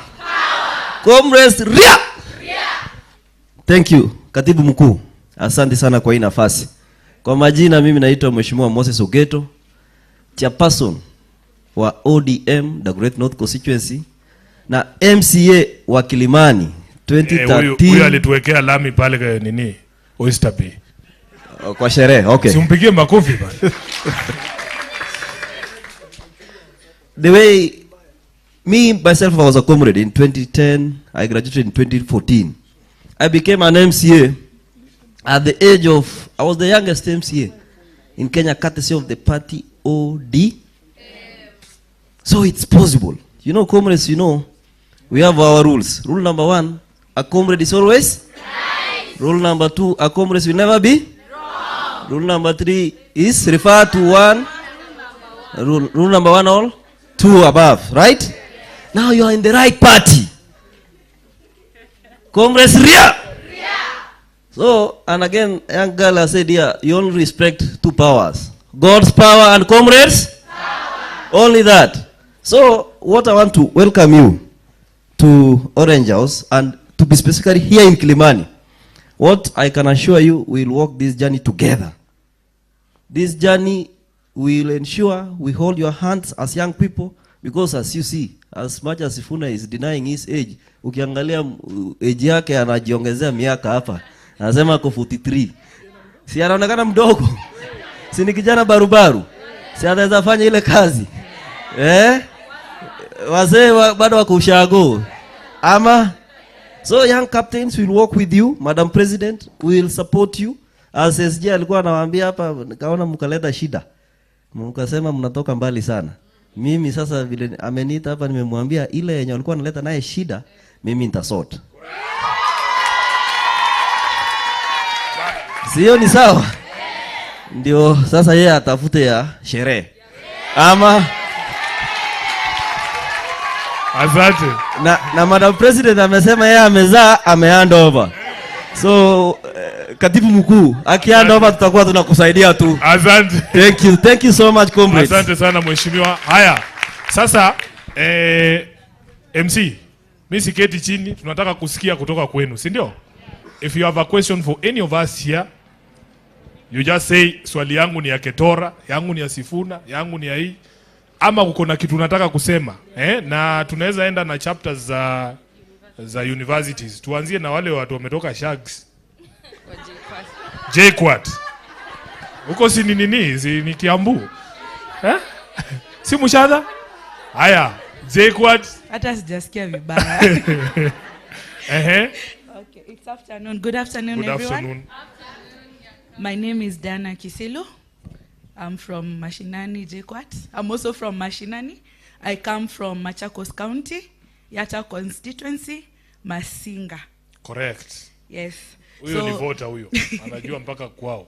Yes, so my question is a general question directed to you, yes, and all the other leaders who belong to ODM. So I'm going to quote something, a few minutes. Okay, where I come from in Masinga, Masinga is a very small town, and Masinga belongs to ODM. But for the number of years zenye tumekuwa tukisupport ODM and campaigning and doing everything to support the party, I feel that we have been left out as young women. So my question is, what is the ODM or the Office of the Secretary General planning to implement so that we can empower these mashinani young women wenye wako pale chini and they want to be involved in the political space na wanataka pia kukua empowered? What is the plan that you're planning to implement for the coming elections na for the future? That is my question. Thank you. Okay. Anybody else from JKUAT? We can just note the questions. We'll take like 2 rounds and... Young Captains Soe. Young Captains Power. Young Captains Ria. Young Captains Zaga Zaga. SG mimi ndio Letisha. Chief Mobilizer Nairobi County. SG unanikumbuka?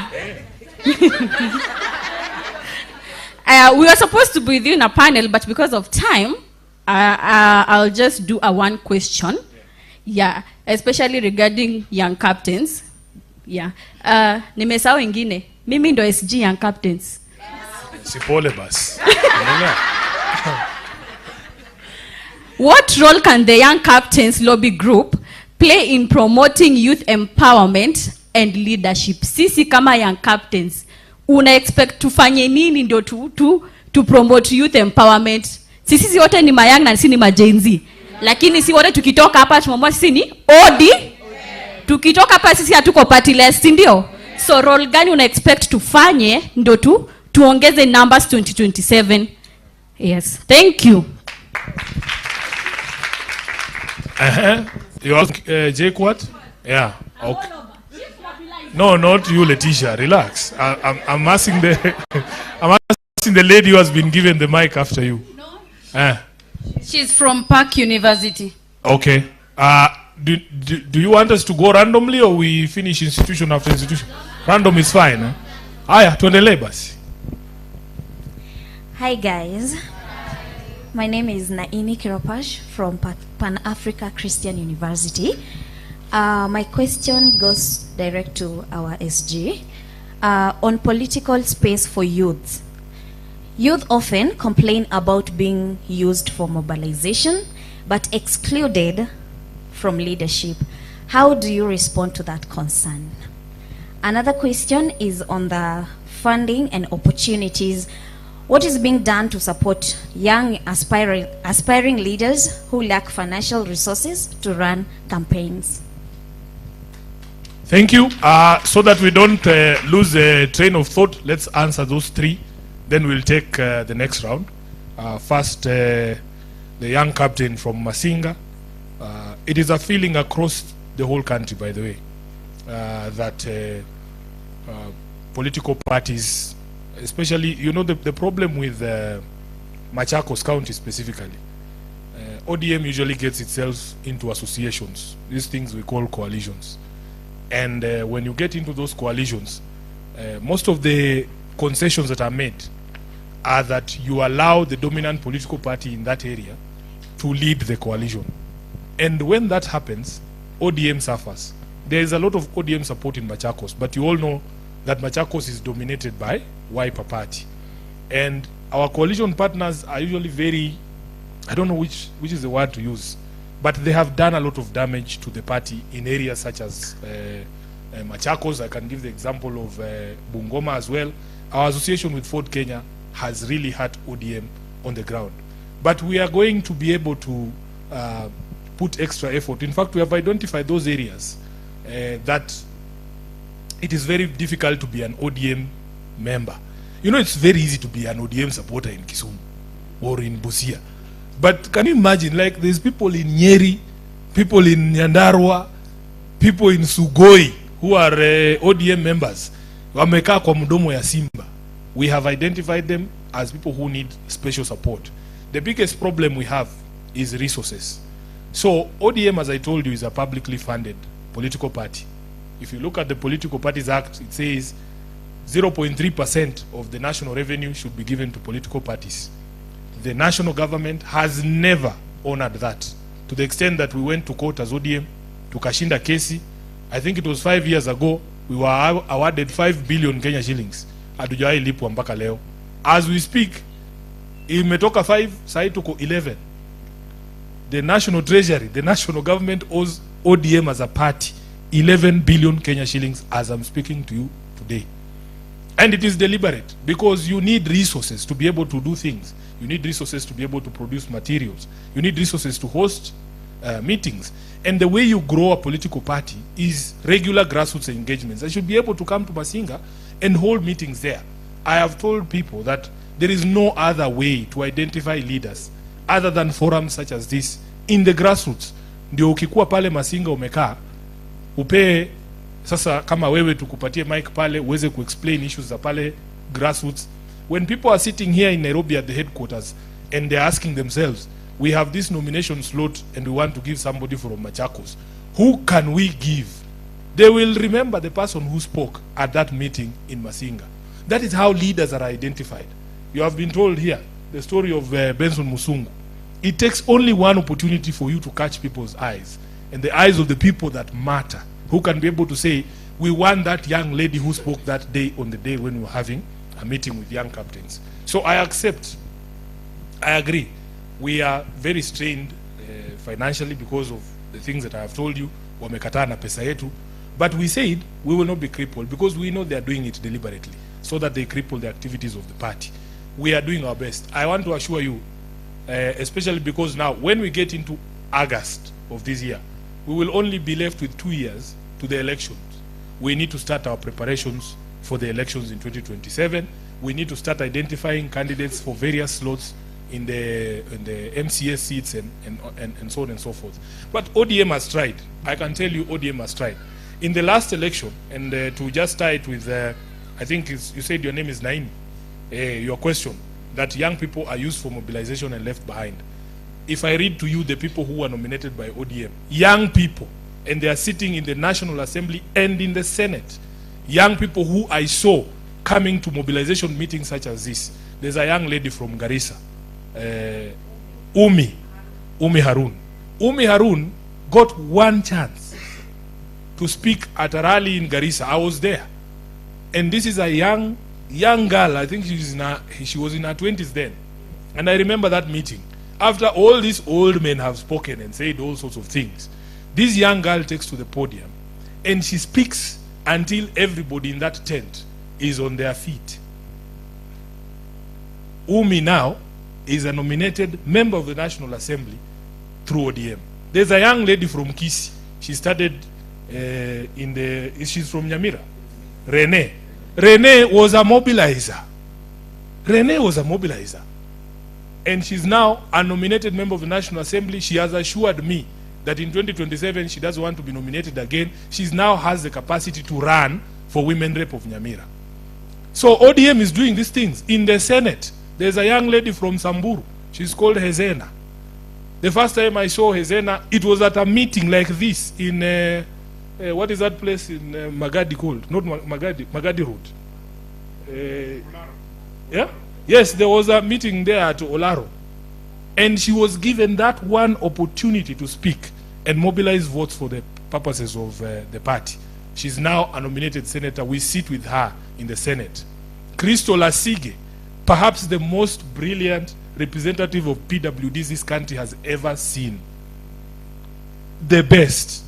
When she stands up to speak, I'm sure you know Crystal Asige. Crystal Asige is nominated by... So, please, don't tell us that we have not done our best. We have the youngest members of parliament. In the Senate, the senator for Migori is like 12 years younger than me. He's the youngest senator in the Senate. Do you know the senator of Migori? He's called Eddie Okech. Wewe wacha kujibu wewe ni mzee. Tunataka hawa wajibu. Do you know the senator from Migori? He is a young man. He is single, by the way. And now lazima niseme. Tulimwambia kabla 2027 tunataka hata harusi moja ndani ya Senate jamini. So atafutiwe mtu asitafutiwe. He is single, he's a single man and he's a senator. Babu Owino is in his 30s. He's a very young man. The MP for Saboti tunamuitanga last born, Caleb Amisi. Hajafika hata 35 huyo mtu. I'm telling you. So I look at these political parties. Hata huyu ako hapa. ID yake bado inanuka ofisi ya chief. A very young boy. Lakini yeye ndio mwenyekiti na in terms of mobilization hapa Nairobi. Huyo mtu mnamuona tu hivi. Mnamuona hivi. Hayuko single wewe. Uko single?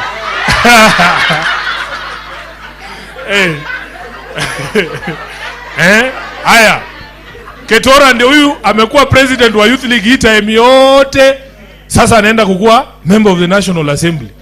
Kuanzia hii mwezi inakuja atakuwa ndani. Beth Siengo has been the president of the Women League for years, mobilizing votes for purposes of the party. Now she's in the Senate as a senator. So please, you just make your contribution. So I want to assure you that this political party, I have seen people who have made contribution. They have always been rewarded. There's a lot of propaganda out there, but I have living testimonies. I told you my own story. When I became SG in 2018, I was 35 years. And many people were saying, these young people wakipewa kazi wanaharibu. There was a time Uhuru was the president, akachagua the former vice president ule wa Busia, Mudi Awori, akamweka sijui kiti gani, watu wakaanza kupiga kelele. Uhuru akasema, nyinyi vijana shida yenu ni mkipewa kazi mnaharibu. When I was sworn in as SG of ODM, I said I will do this job in such a way that hata nikimaliza term yangu, wakileta kijana mwingine, watu wasiseme ati vijana wanaharibu kazi. And you will judge me yourselves. History will judge whether I've done a good job as SG. But usiharibie vijana wenzako nini? Sifa. So when you are there, just know that the whole world is judging your entire generation from the behavior of one person. Then Letitia, you asked what role you can play in youth empowerment and leadership. I want to tell you this. Sometimes it is very difficult to codify a role. Ati tuseme sasa wewe utakuwa unaamka unafanya hii na hii na hii. Hapana. I'm telling you, just be present. I have seen, like, I don't know which is the best example I can give. When we're having party events, you know, don't be embarrassed or scared or I don't know which is the word to use, to start from the very bottom. I can tell you, just to be in that space, can open doors that you never imagined. I remember when I started looking for Raila, I had just been admitted as an advocate. I'm a lawyer. So we said we want to be lawyers for the party for free. And when you are a lawyer for ODM, especially when ODM was ODM, there is a lot of work. Kazi yangu ilikuwa kutoa watu kotini na cash bail. Unaona hii kazi babu anafanya saa hii? That was me like 10 years ago. Watu wetu walikuwa wanashikwa kila siku. Unaambiwa Sifuna, leo uko Limuru, kuna vijana 10 huko. Kesho uko Machakos Low Court. Namna hiyo tu. You contribute in the way that you can, using your skills that you have. Just make yourself available. When Beth calls you, or if we ask here now, we want help drafting something, are there legal students or lawyers that can help us do this? Hata kubeba tu briefcase ya milio diambo. Wewe unaona ni kitu mbaya? Mimi tu kuna siku nilikuanga kazi yangu ni kubeba tu briefcase ya Orengo. Wewe unajua bana venye unasikia uko hapo kwa news pia wewe unafanya tu hivi kichwa. I'm telling you the truth. Ile time ati tulikuwa tunafanya kesi ya Weta. Sasa ile Weta alikuwa anatolewa kwa voters register. Wewe kazi yako tu ni kuandikia nini hapo Orengo notes unamtumia. Do you know how you feel? It's a privilege. Kabla ufike pale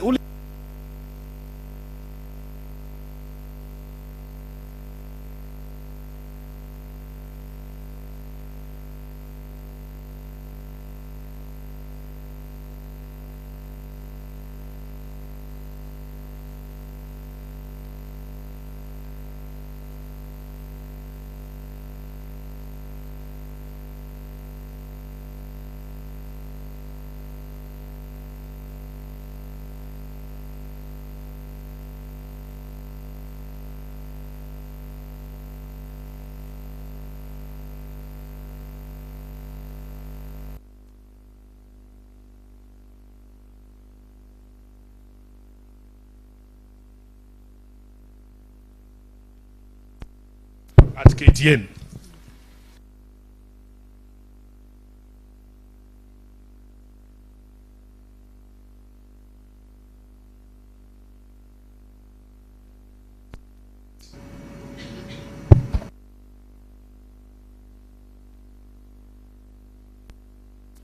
We have a panel discussion.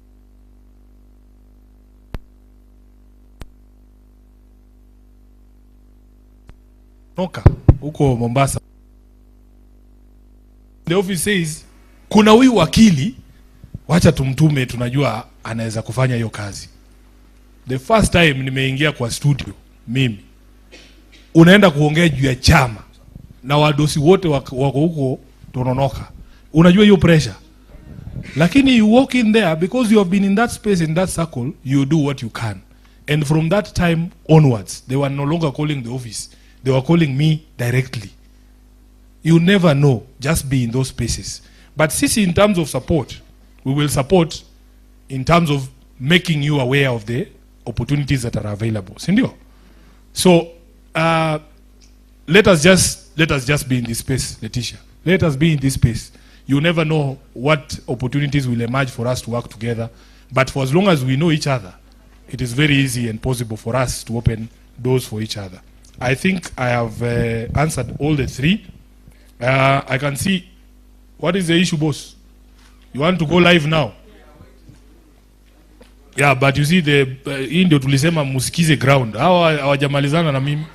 Lakini tunakuja tukue live saa 7, si ndio? Kuna swali zingine hapa tujibu haraka haraka. SG, before the next question, kindly allow me to recognize a friend and a partner who has worked with us, and she's in our midst. Phoebe from Oslo Center.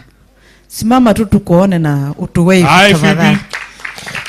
Asante sana Thank for you the very support. much. Yeah. The Oslo Center really Wasichana muendelee kujituma. Aya, patia huyu aulize swali na tunataka kuwa kwa news. Leo tuko kwa news na nyinyi. Tunataka kutrend. So tuingie hapo saa 7 tu tuongee na watu. Na mtaniambia wale watu wataongea pale, mimi siongei. Na maswali mjibu. Hi, young captains. Hi. First, I want to congratulate you. Yesterday we had an event at Karen KCB Leadership Center, and you were awarded as the best performing senator countrywide. Oh, thank you. I saw the message, yes. Asante sana. But unfortunately, I didn't see you. You are not there. But I've seen you. Yes. Oh, ilikuwa Friday, jameni.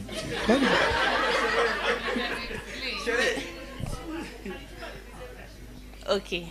So, I have a question. What are your strategies that you have for us as the women to ensure that the organization lasts long? Unaona venye politicians wanakuanga na strategies, tuseme akisha win ina fail.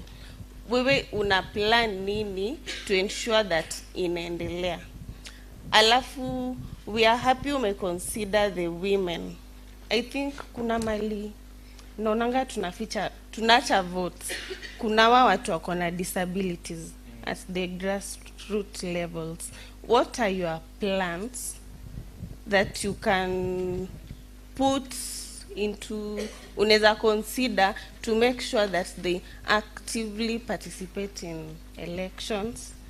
Ama unaona kama sisi venye tunaenda maandamano tunaambiwa tushutiwe mguu, au unaweza fanya aje wajitetee?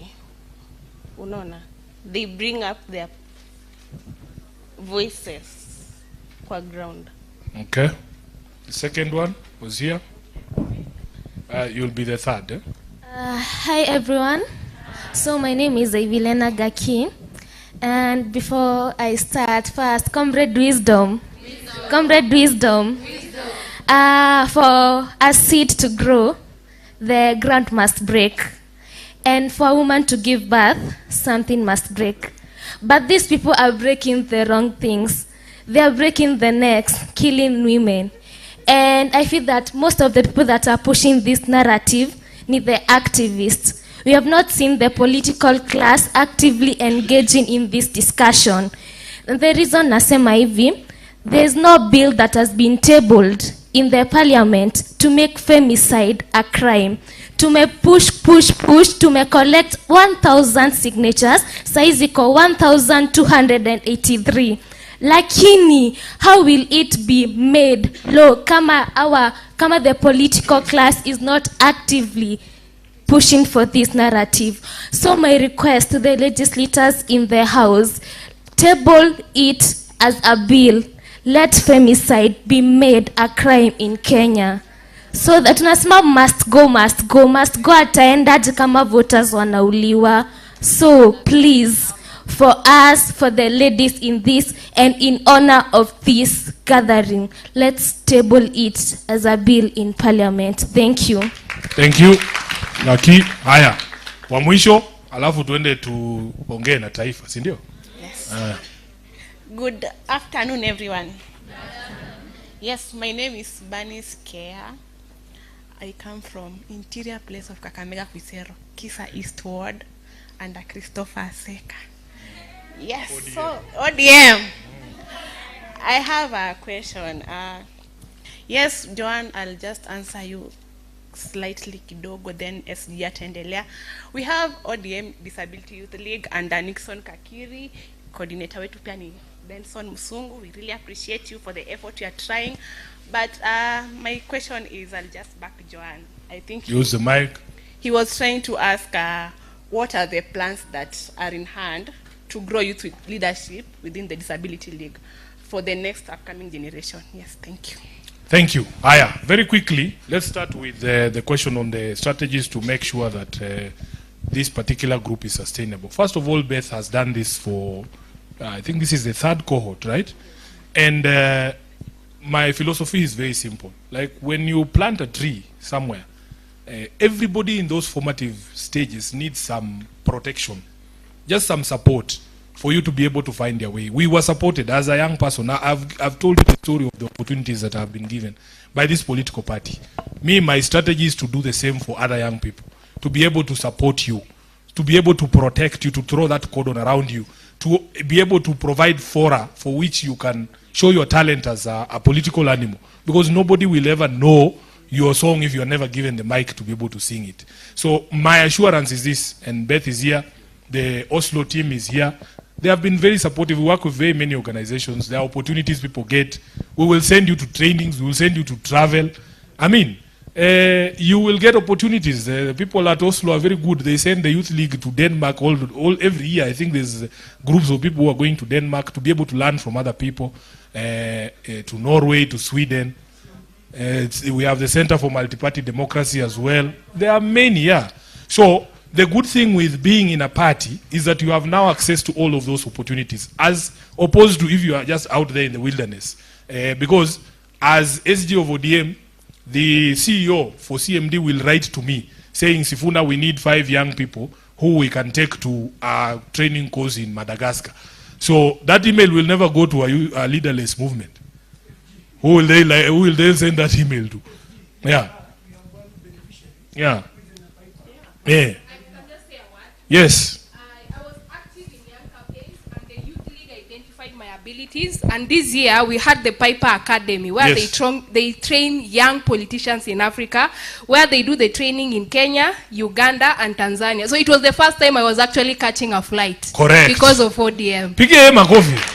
Sasa, you see, you have living testimonies all over the place, and that is the good thing of being in an organization. So we will continue to support you. And I'm telling you, for as long as you have wanasemanga nini, just there's basic requirement for you to be a political animal. You have to be a bold person. You have to have things to say, and you should be able to say them without fear. And you mold that talent, and you'll become a leader in this country. As she has said, we have Persons with Disabilities League, headed by a gentleman called Nixon Kakiri, and they do a fantastic job. They do a fantastic job. We try and so much and support as well PWDs to participate, but you know, there are places a bit more difficult.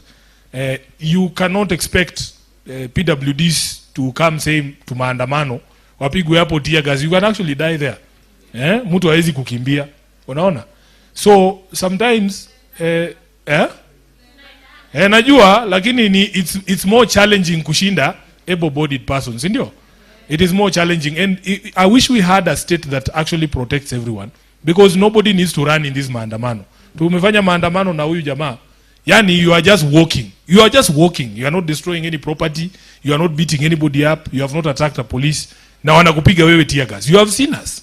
You have seen us. Mimi nikiconfront OCS na muuliza sasa unanipiga tear gas ya nini boss? I'm just walking. Just walking in the streets is supposed to be a crime. then they tell us that tupigwe risasi kwa mguu. We need to change this country. Gaki, femicide is actually a crime in this country. It is a crime to kill any human being of any gender.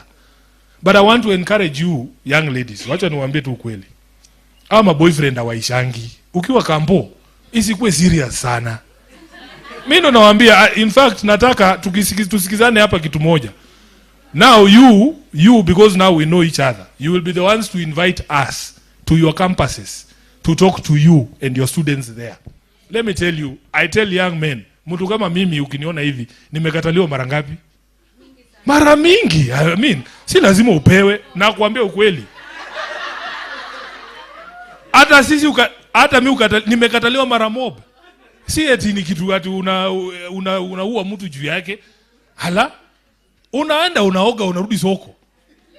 So hii kitu kwanza kampo mtu asikudanganye. Hizo relationships msichukulie serious sana. Wewe soma upate degree yako utoke hapo. The relationships that will matter are the relationships that you will have when you can stand on your own feet. I'm telling you. Mimi hata nikihesabu watu wamenikataa hata mnaweza shangaa. Ni wengi. Hata wife yangu mwenyewe tukiwa kampo alinikataa. Sasa hii ni story nimesema mara ngapi? I've said this story so many times. Lakini nilirudi ground, nika strategize. Tukaoga. Unajua pia dem anataka kuona pia mtu anakaa huwezi aibisha tu dem, hata dem hataki kuonekana na wewe mbele ya mabese zake. Utafute pia kakitu, hata akisema anataka kuona movie ama anataka kushika mzinga ama county. Lazima kimateli hivi boss. Lazima ujitengeneze pia wewe. Ndio hata by the time sasa alikuwa anarudi tukikutana like 10 years after kampo. Pia mimi ni kitu sana. Akaona kitu si mbaya. Tunaweza ongea. So you have to work on yourself. Hii mambo ya kuuana kampo ati kwa sababu ya mapenzi. Hiyo kitu ni kitu ya ufala sana na inafaa iishe. But taking the life of a human being, it doesn't matter the circumstances, is actually a crime in this country. You have seen that many of those people who have been charged, kama ule dem alipatikana Thika ameuliwa, si walishika hao makara wawili walikuwa involved. All of them are facing prosecution as we speak. In this parliament, Beth, we have discussed this issue on many occasions. I remember there was a motion in the Senate last year and also in the National Assembly to condemn this question of killings. And there is no justification. There is no justification for you to... Yani, hata kama umeenda kuona boyfriend, that is not to... Mtu asikuje kukuambia ati wewe mwenyewe ulijiingiza kwa hiyo shida. Hakuna kitu kama hiyo. You didn't go there to die. It doesn't matter what you're going to do. You did not go there to die. That was not part of the deal. Mtu kama mumekosana naye kuache uende kwenu. There is no justification for young people to die in those circumstances. And we as leaders will continue to support. So, yes.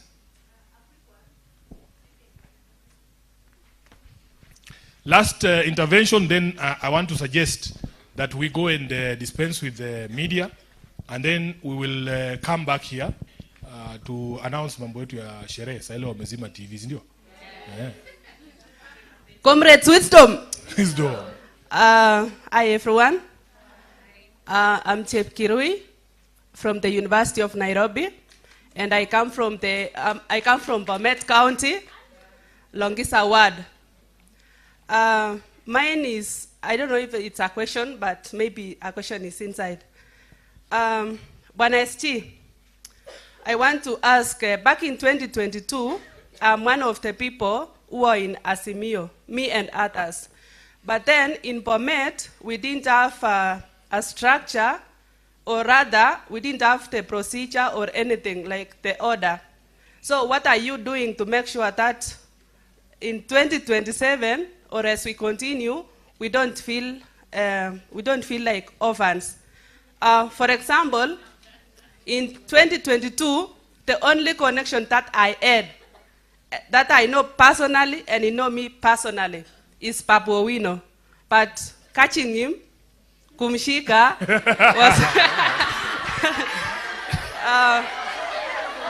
Ni sawa, tunakuelewa. You understand? Kumshika haikuwa rahisi. So what are you doing? And another thing is that I can tell you for sure, in Bomet, we have untapped, is it opportunity for ODM, because we have always been, tumekuwa kando, aturiso na wengine, so musinione kwa hiyo pande ingine hiyo. We always have people who are defiant. Yeah, we have defiant spirits in Bomet, but we don't have the right structures and all. So to finish, where is Bwana Oketo? I'm also single.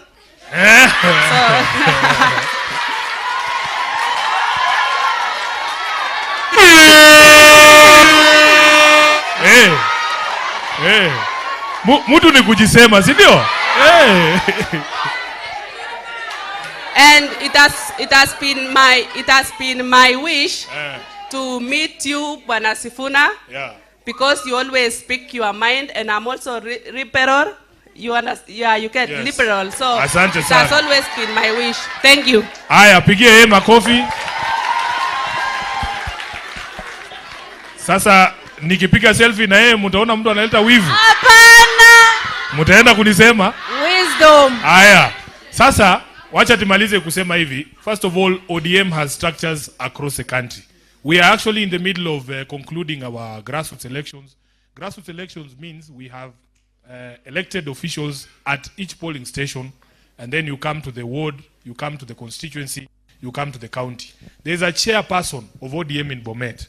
We will be having elections for chairpersons this coming month in August, because we are done the wards and the constituencies. Now we are at the level of the county. And it would be very important for you to be part of that team.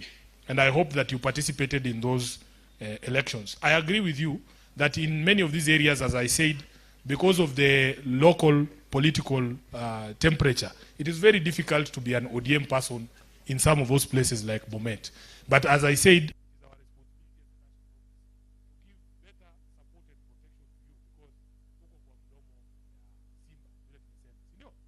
sasa nataka tufanye hivi.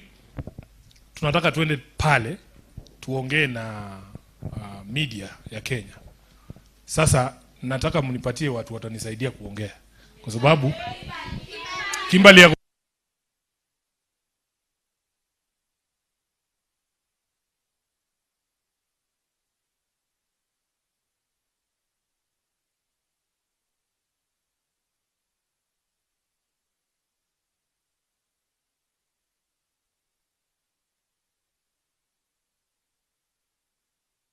Baba, jeshi ya baba, baba, baba, sini wa baba. Aibo, ay ay ay ay ay ay ay ay ay ay. Aibo, goza, goza, ay. Aibo, baba, sini wa baba, baba, baba. Jeshi ya baba, baba, baba, sini wa baba, baba, baba, jeshi ya baba, baba, baba, baba, jeshi ya baba, baba, sini wa baba, baba, jeshi ya baba, baba, sini wa baba, baba, baba, jeshi ya baba, baba, baba, sini wa baba, baba, baba, jeshi ya baba.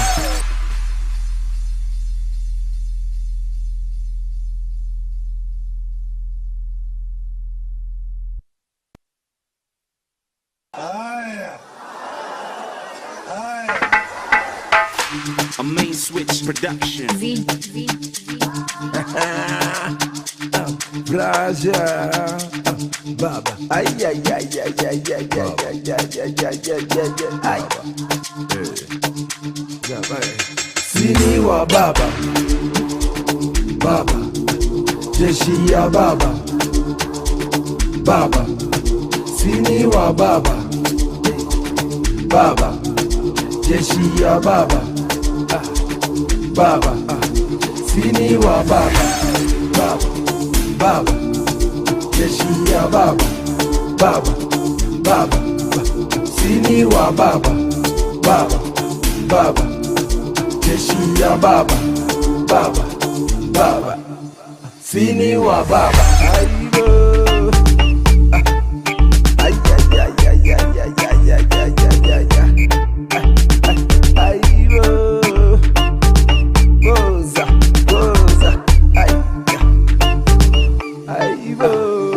Baba, sini wa baba, baba, jeshi ya baba, baba, sini wa baba, baba.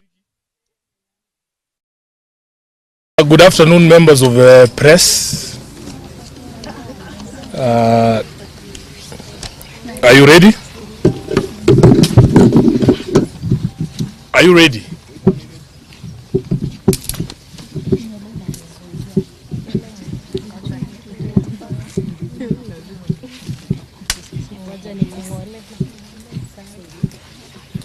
What was the rationale of facing this side? We usually have the background there.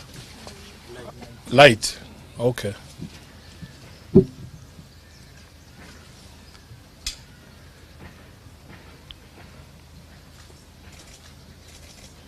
So I'm waiting for you. Right?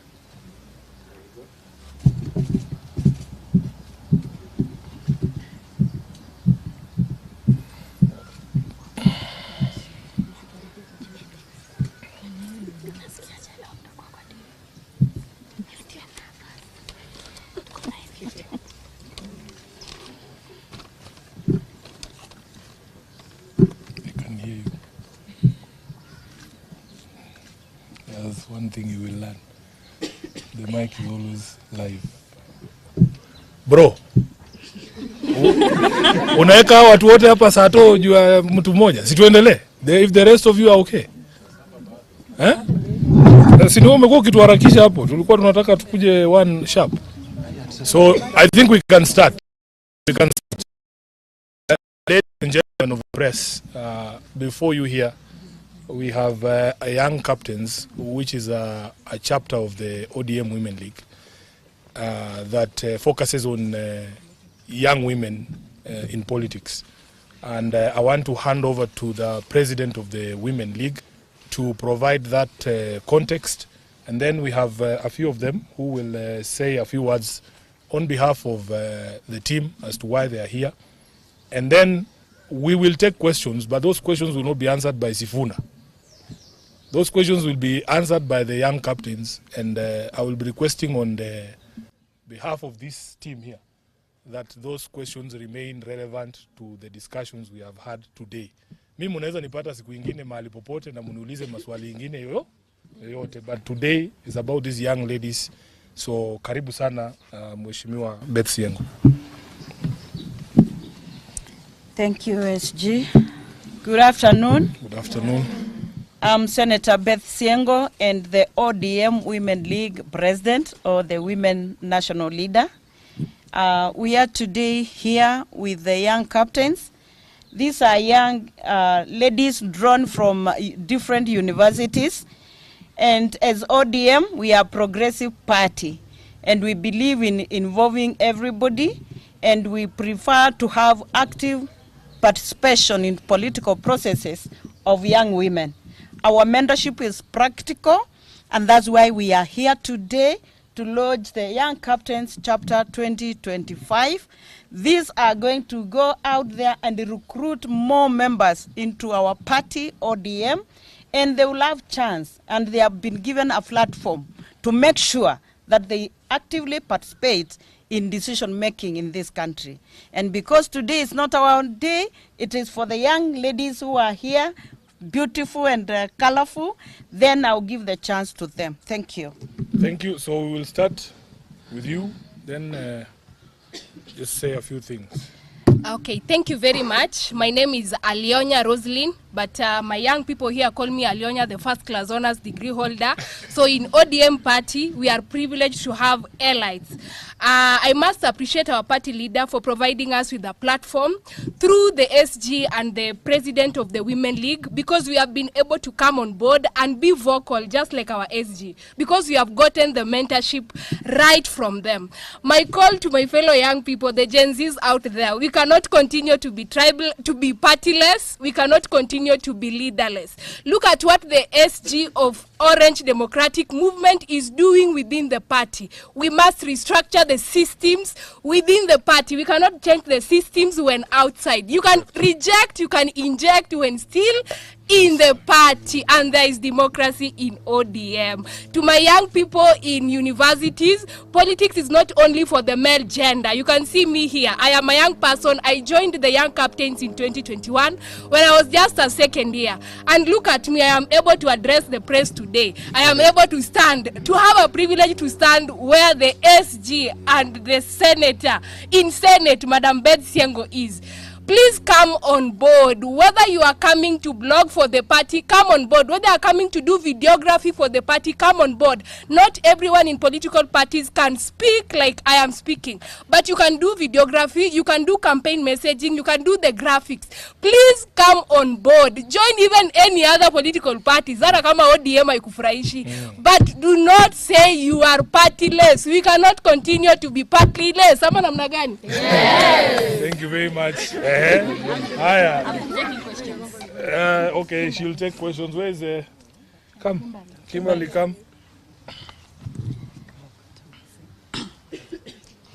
Good afternoon, everyone. Good afternoon. I'm Kimberly Grace from the University of Nairobi. We are really happy to be in this auspicious event, and we really want to thank the Honorable Raila Amolo Odinga, Baba, through our SG Sifuna and our Madam President. They've organized this event where young women get a platform to voice out. We cannot say, as my previous predecessor said, we cannot say we are partyless. ODM has given us a sense of belonging. We have a reason to be in ODM. This is a party that is full of inclusivity. As you can see, we don't discriminate either by gender or by color or any other thing. And as you can see, our beautiful women are here. We are all happy to commemorate this day. Thank you. Asante. Who is left? Kavita. Oh. Hi everyone, my name is Kavita Raquel, from a student leader at the University of Nairobi, and I would like to thank this party for welcoming us as young people, and for saying that they will listen to us as young people. And just to point out, the mission of this Young Captain Party is to empower young people, especially women, to take up leadership roles and participate in decision-making processes, meaning that we are not advocating only for women, we are also advocating for men. So I would like to urge my fellow young people to join this party, and let us move in with one agenda, and that is making Kenya our home and a better place. Thank you. Thank you. Wow. And again, the last thing, as a student of the University of Nairobi, given a platform, I must address our issue, and our current issue is accommodation fee. And as student leaders and the University of Nairobi students, we are saying accommodation fee must fall. Thank you. Lastly, the lovely Letitia will take questions. Yes, I'm Letitia, Secretary General, Young Captains. Any questions? Yes. Yeah. Yes, this is actually from ABC. You said we should confine ourselves to whatever you're discussing. As you clearly talked about, she'll answer, but you clearly talked about the pact that you have with ODM. What trend as ODM are you setting for these young ladies who are aspiring to be leaders and SGs of parties, with UDA not adhering to the pacts that you made, especially extrajudicial killings? They are still ongoing. Youth empowerment is nowhere to be seen. We have seen even police brutality. So is this the trend that ODM will continue with? And secondly, to the president now. Umi is under you. She is a nominated member of parliament of ODM. She clearly stated rigging will happen. That was not Umi. Was Do you know Umi? Yes. You don't know Umi? Not Umi. Okay, anyway, answer first. The main aim of launching these young captains is to bridge the gap between the old generation and the new generation. And as you see, our SG here, actually it's not about UDA, it's about what? We are under ODM Women League, and ODM Women League is under ODM. So as young captains here, we are not under UDA or any other party. We are under ODM and ODM Women League. And our main aim is to bridge the gap because we want us young generation to be listened to. Correct. Yeah, and we have used ODM Women League and ODM party so that we can address our issues and our issues will be heard. Yes. Thank you. Any other question? Yes. No, she's the only one answering. I'm answering on her behalf. Okay, with K24. Yes. My question will quite reiterate what Abby had asked. So, does it not disturb you that ODM, the party which you're under, is having a pact with the leading party in the country that is not heeding to the fundamental values, such as value for human life, like the SG had mentioned? We are under ODM, right, as I've told you before. And whatever ODM has agreed with UDA, we agree because we are under ODM party.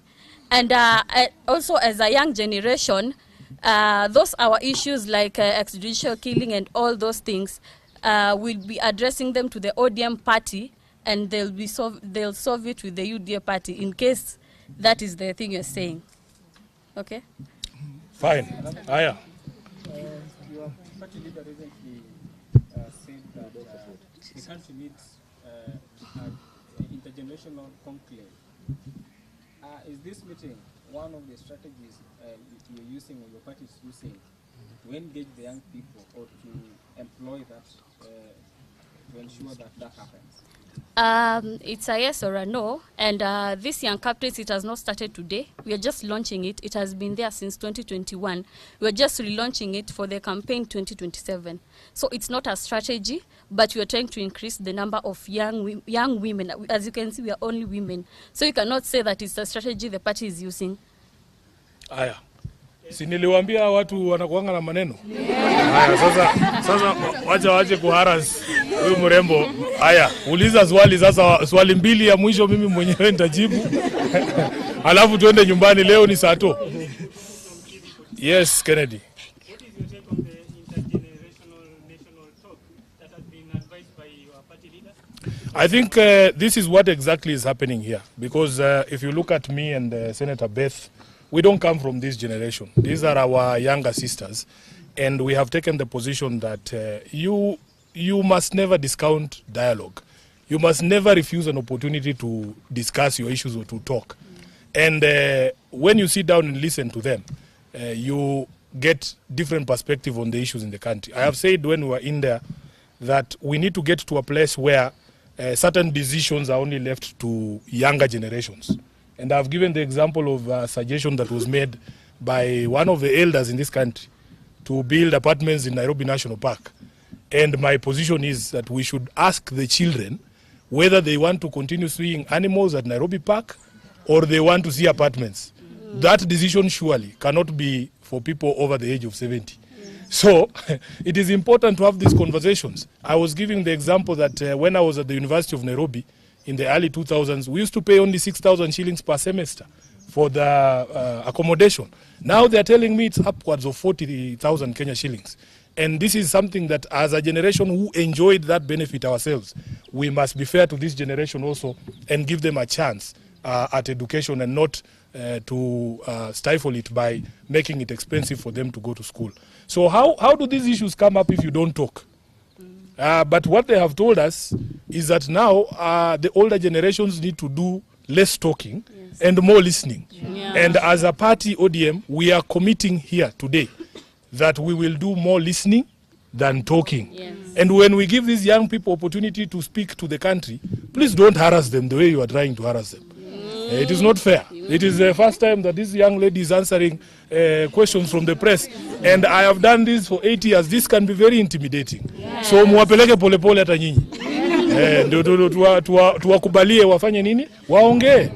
Si ati ukiongea unaanza kuulizwa maswali mingi, hapana. Muwasikize. Sawa? My name is Romalo from West TV. regrets as a party signing an MOU with you. So do you consider getting out of the MOU, or you have to... That is not a decision for Sifuna. That is not a decision for Sifuna.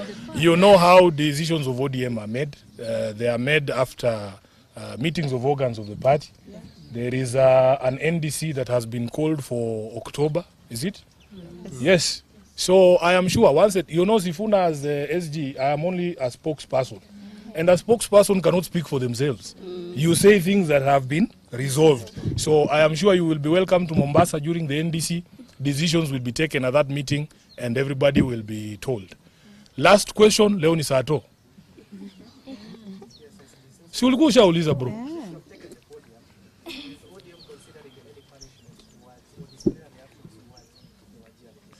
First of all, let me tell you that as a party we already condemned any member of parliament or any person standing up to claim that they will interfere with elections. As you know, ODM has been a victim of election rigging for many, many elections. So it is not the position of ODM to countenance, to support, or to even condone the thought of interference with elections. These young people will tell you that they are waiting. They are very eager, just like I was in 2002, to be given a ballot, so that people hear from them directly. So anyone who will tell you that you can come and speak and say this is how you want the country to go, and then somebody comes and changes that election, wametuambia haitakalika, hakutakalika huko Kenya, na haitakubalika mtu yoyote kuinterfere na uchaguzi, si ndio? So we condemn in the strongest term any person, be it from ODM, be it from any other political party. And as I've said, we have institutions in this country. We have the IEBC, who used to summon us every day to their boardroom when Chebukati was a chair. For even a minor infraction, I would find myself there answering questions every day. We want the IEBC to summon these people who are threatening to interfere with elections, not just condemn in a letter. We want them to be summoned there. And the NCIC, because we all know what happened in 2007. The precursor of the violence was the interference of the elections of 2007. So anybody who's talking about interference with the election is actually a threat to this country, and they must be dealt with. I want to call the NCIC and IEBC. Summon these people. ODM will not protect anyone, even if it is from within our ranks. Thank you. I want us to...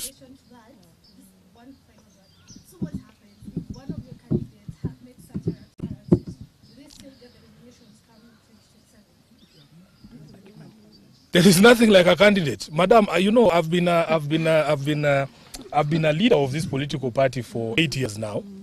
I wish political parties had the powers that people imagine we do have. All of us, a political party only exists for politics.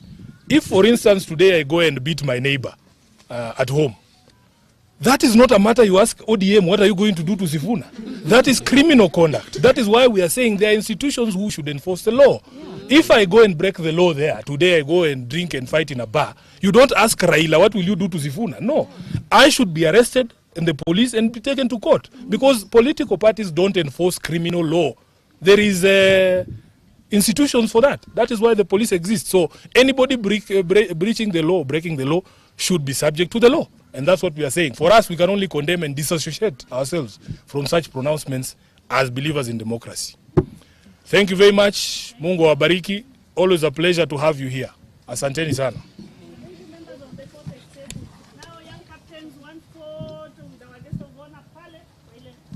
No. Let's go back in so that we allow the media to clear, and then we will come back out. Yeah.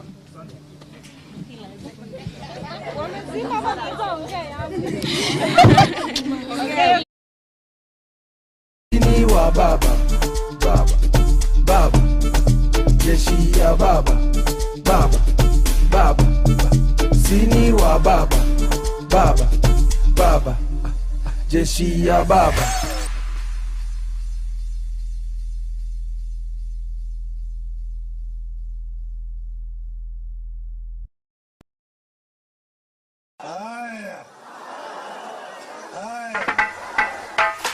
A main switch production.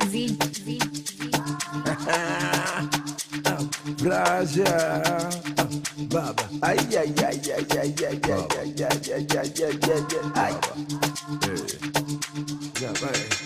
sini wa baba, baba, jeshi ya baba, baba, sini wa baba, baba, jeshi ya baba, baba, sini wa baba, baba, baba, jeshi ya baba, baba, baba, sini wa baba, baba, baba, jeshi ya baba, baba, baba, sini wa baba.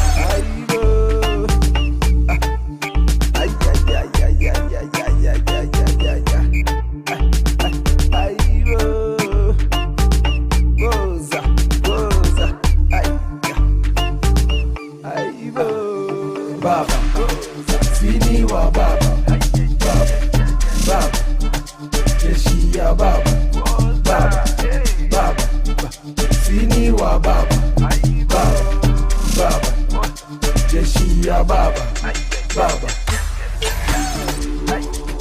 baba,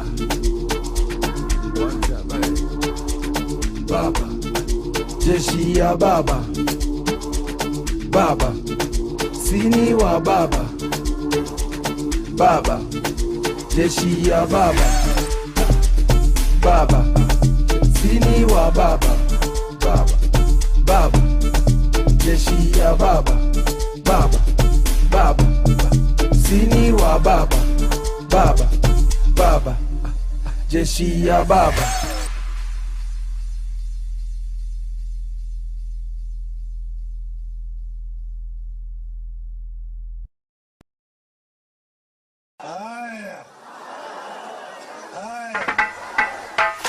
A main switch production. Pleasure, baba. Ay ay ay ay ay ay ay ay ay ay ay.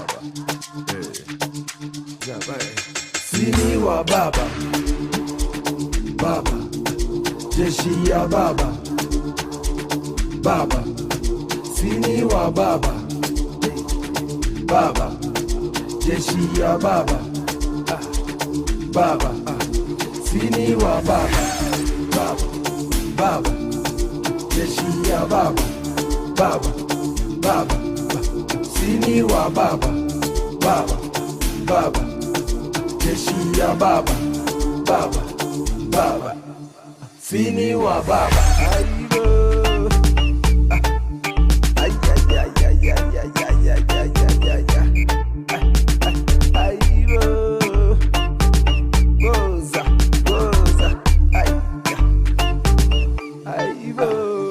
Baba, sini wa baba, baba, baba, jeshi ya baba, baba, baba, sini wa baba, baba, baba, jeshi ya baba.